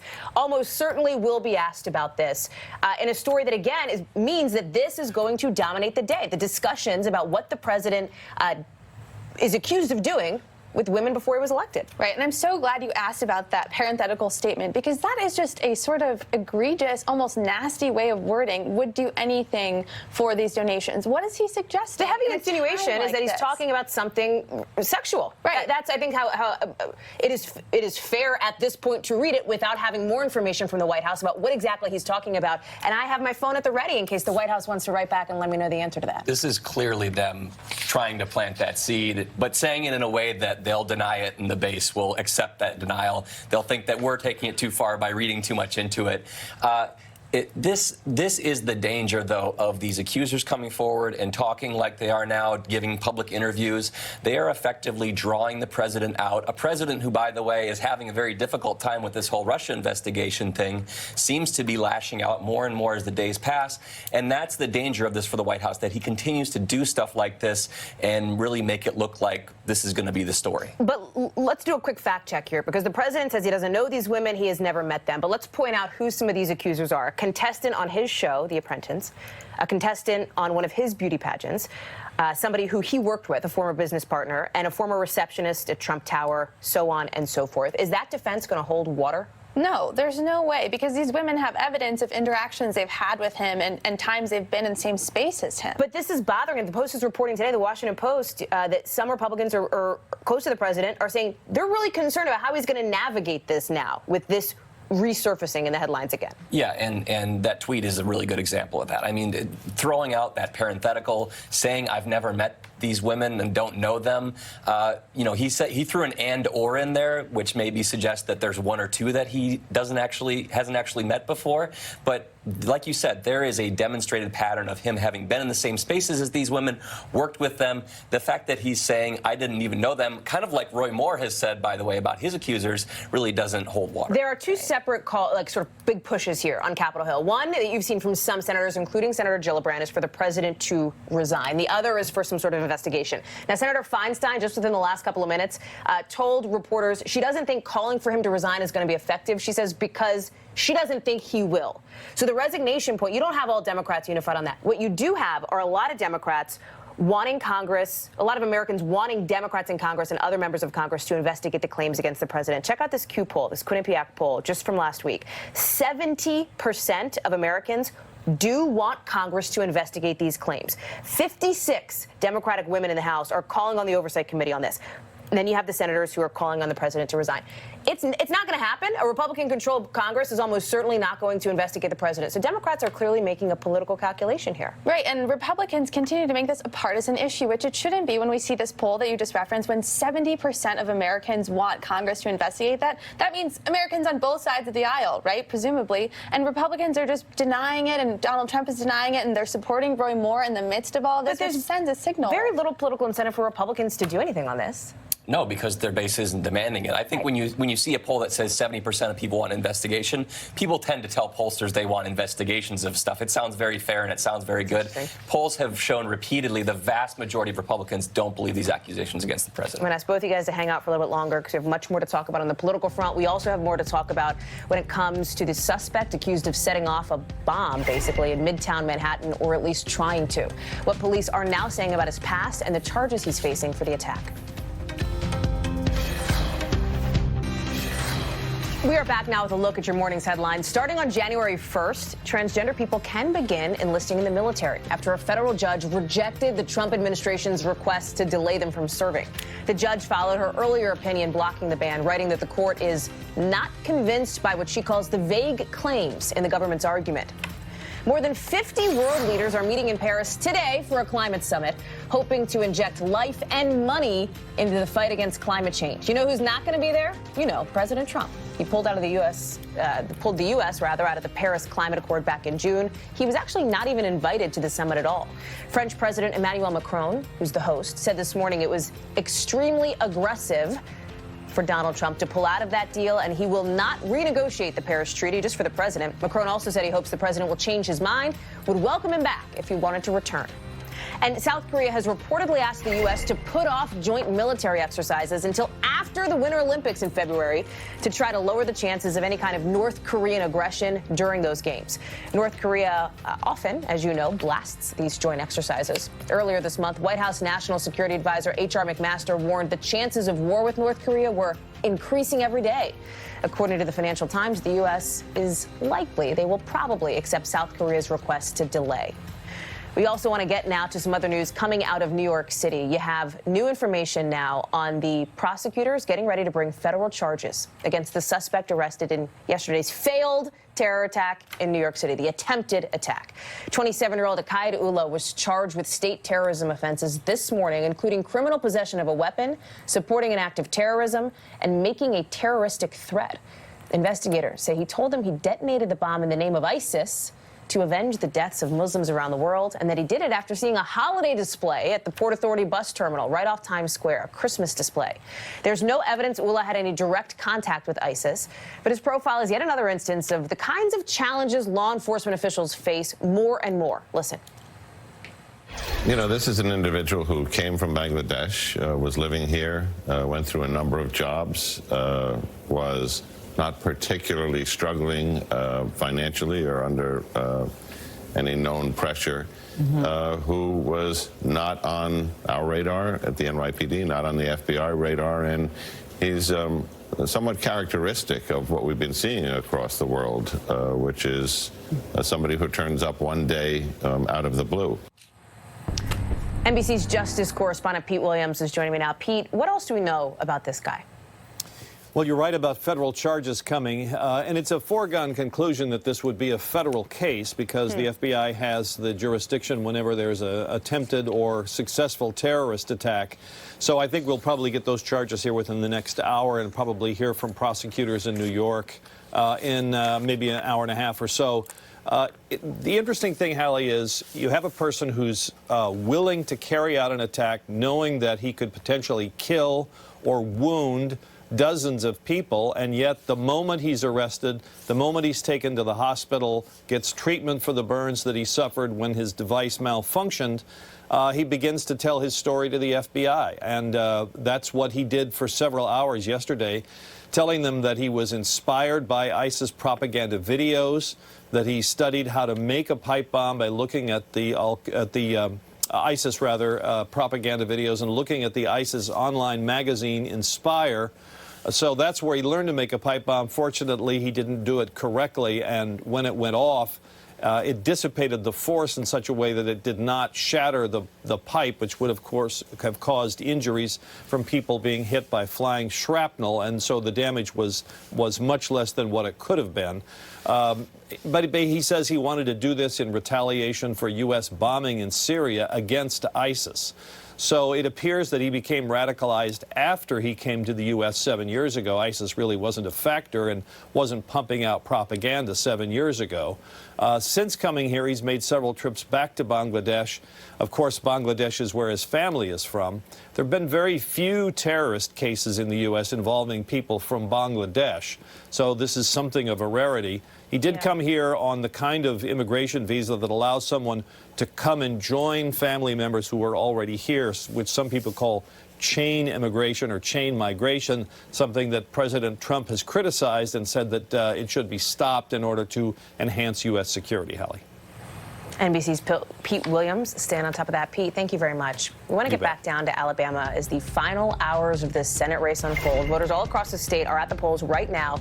And listen, support from evangelical Christians is actually really critical to both candidates. We're going to take a closer look at what's motivating so many of them to stand by Roy Moore after the break.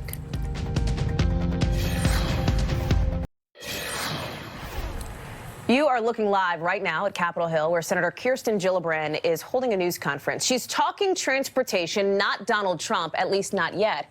But she may be asked about this back and forth now after the president's tweet about her this morning. We're keeping an eye on that. We're going to bring you any developments as soon as we get them. We are also, of course, keeping an eye on what is happening in Alabama, where voters right now are headed to the polls. Listen to what some of them had to say.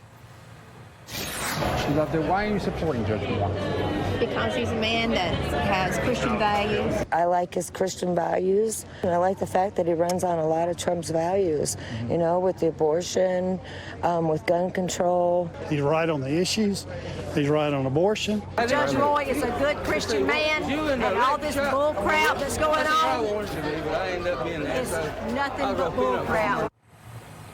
Well, you heard it there. A lot of Alabama voters citing Roy Moore's Christian values as one of the reasons why they will be casting their ballots for him. Never mind that he still faces these allegations of sexual misconduct, which he has repeatedly denied, or that he's been removed twice from the state Supreme Court for not complying with federal law over the 10 Commandments and gay marriage. To a lot of folks, this is about choosing the candidate who will fight for their religious liberties. I want to get to NBC's Vaughn Hilliard, who is joining me now from Montgomery, Alabama. Vaughn, talk through a little bit how critical the evangelical vote is in this particular race. Hallie, here in Alabama, about 49% of Alabamians consider themselves to be evangelical Christians. And, you know, one of the critiques of Roy Moore's candidacy to this point has been his lack of focus on issues. But when we talk about issues... You have that. You have Charles Barkley. I could go back to the weekend and a number of people who have been out there as surrogates. Is any of that, are you seeing anything that suggests it could make a difference, and even in a race that we think is this tight? Right, Chris. Well, it's interesting because both campaigns had kind of kept their distance from the National Party until now, and then it's been this flood of surrogates coming in the last couple of days just to get people excited, get the word out. I don't know if there's anyone in Alabama who is not aware that there's a Senate race today. But as you said, there's so much uncertainty, so much, we're basically flying blind here. I mean, the polls have been all over the place. One with Jones up 10 yesterday and another with Moore up 9. There's never been really an election 2 weeks before Christmas like this. The allegations against Roy Moore at another wild card. Jones, meanwhile, has a spending advantage, so he has a bigger ground game, more ads. And pollsters just haven't really bothered polling this state in the past because it's never been a competitive state. So there's just a perfect storm of weirdness that makes it really hard to know what's going to happen today. And then, Sean, you have a candidate who's basically been MIA, was barely seen on the campaign trail over the course of the last week. He hasn't given an interview since November 9th. And then when he gives one yesterday, by the way, if you're keeping track, is December 11th, yesterday. More than a month later, he gives it to a 12-year-old in a video that's sponsored by a PAC. I guess the question becomes, when you're looking at somebody who is facing these unrelenting allegations of sexual misconduct, could it be to his advantage to have laid low? Yeah, it almost has felt like Roy Moore has kind of been trying to run out the clock. He knows that there is a base of conservative voters that are going to be loyal to him, that are going to support him, that have championed him for years. They know him. He's not, in any way a new figure in Alabama. People know him from previous campaigns, previous controversies. And so his strategy has been, look, I want to lock down my base. I want to make sure they're with me. I'm not going to offer any distractions. And another thing is he's sort of let President Trump kind of be his campaigner. Moore was off the trail for much of the last few days. But Trump was pretty active for him, at least across the border in Florida. He was doing robocalls for Roy Moore. So he sort of turned to the president, turned to Steve Bannon, and basically said, hey, you guys can make this closing argument for me probably more effective than I can. Yeah, I'm interested to see, and I guess we'll get some of this afterwards, but how many of these folks who are going to the polls and have made their decision, especially conflicted voters, whether they were voting on issues or whether they were voting on the one issue, which are these allegations, these sexual misconduct allegations. A lot of the Moore voters our reporters have talked to on the ground say they're voting for him because of his morals, and I want to play a little bit of that. Why are you supporting Judge Moore? Because he's a man that has Christian values. I like his Christian values, and I like the fact that he runs on a lot of Trump's values, you know, with the abortion, with gun control. He's right on the issues. He's right on abortion. Judge Roy is a good Christian man, and all this bull crap that's going on is nothing but bull crap. Christian values is a phrase that Gabe Gutierrez heard over and over again, and maybe you did too, Alex. But I am wondering if that's what's at play here, the evangelical vote, the question of abortion. What's your read?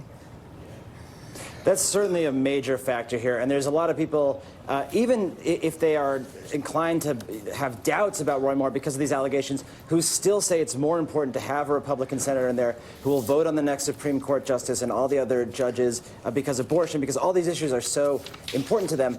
But I have talked to a lot of voters who are deeply conflicted about this, and you talk to them and they might change their position a couple of times throughout the interview. And I've also had a couple of instances where I was talking to one group of voters in Mobile, all Republicans, all longtime Republicans. They all said they were voting for Roy Moore. I went across the room and two of them came over separately and told me kind of privately, don't tell my friends, but I'm going to vote for Doug Jones. So I think there's a couple of people who are going to be walking into the voting booth today who might be making up their mind on the spot. Yeah, and Sean, what's your take on how Donald Trump plays into all this? Certainly when you listened to Steve Bannon last night, this is about, do you stand with the president or don't you? And you heard one of those voters talking about Christian values, then said, to follow up on that, Trump values. What's at stake here for the president, both in terms of politics and, just sort of how he feels about himself and his ability to influence, but obviously on the larger landscape, the makeup of the Senate?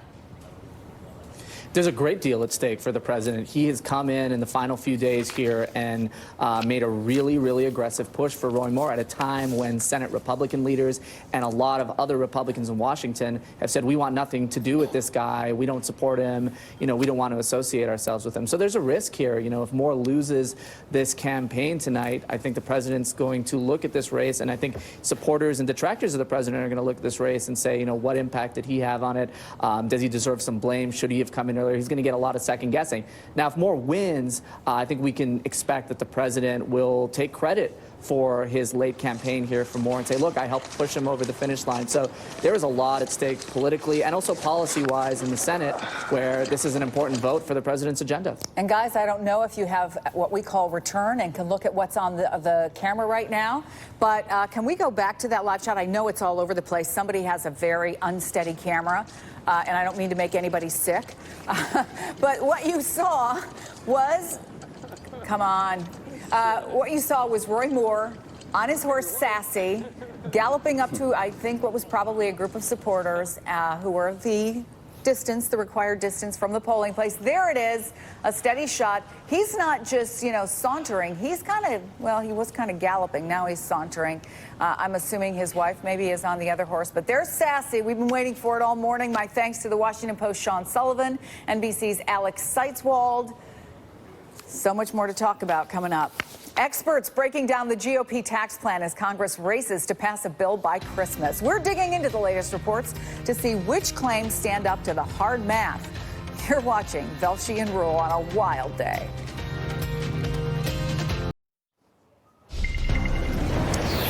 45 past the hour, and we're back with new controversy this morning involving the $1.5 trillion Republican tax cut plan as they race to come up with a final version President Trump can sign by Christmas. So we've got this new single-page analysis. You see it there, released by the Treasury Department late yesterday, being blasted by experts on both sides of the political aisle.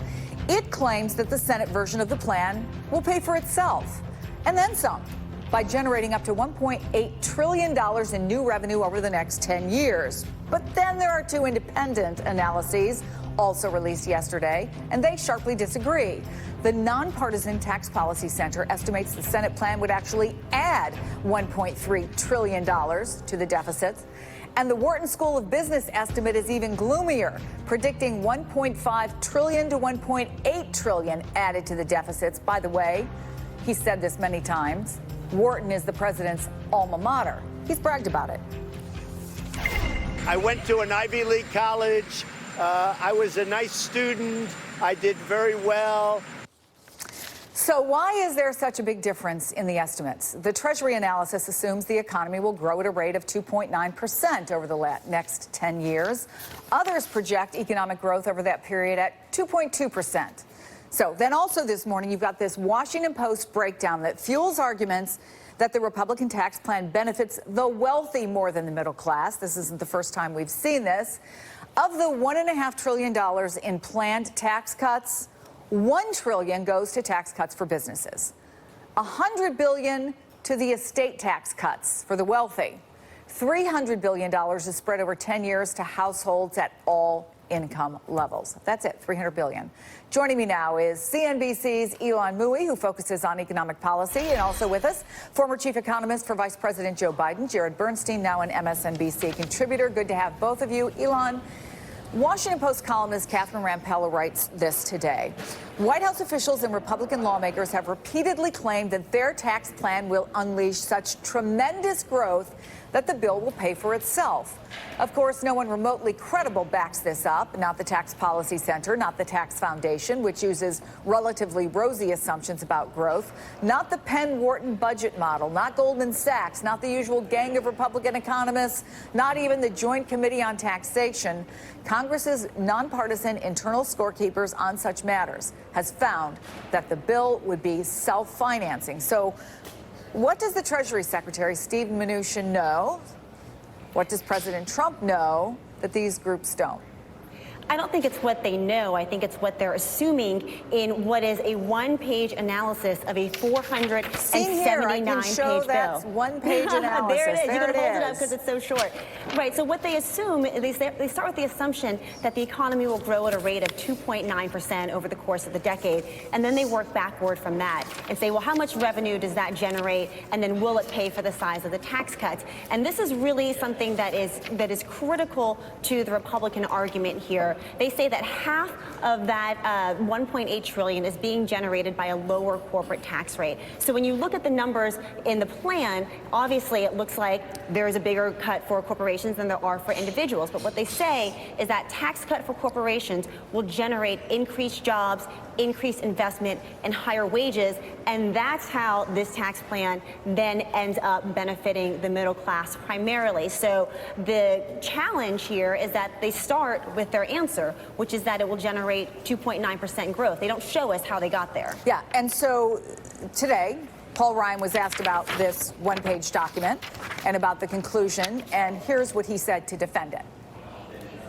I think that estimate makes a lot of sense. I think you're going to see a wide variety, but I do think we're going to have a big positive dynamic effect. Look, there's going to be an unlocking effect here with expensing, with lower rates, going to a territorial system, with the repatriation of dollars.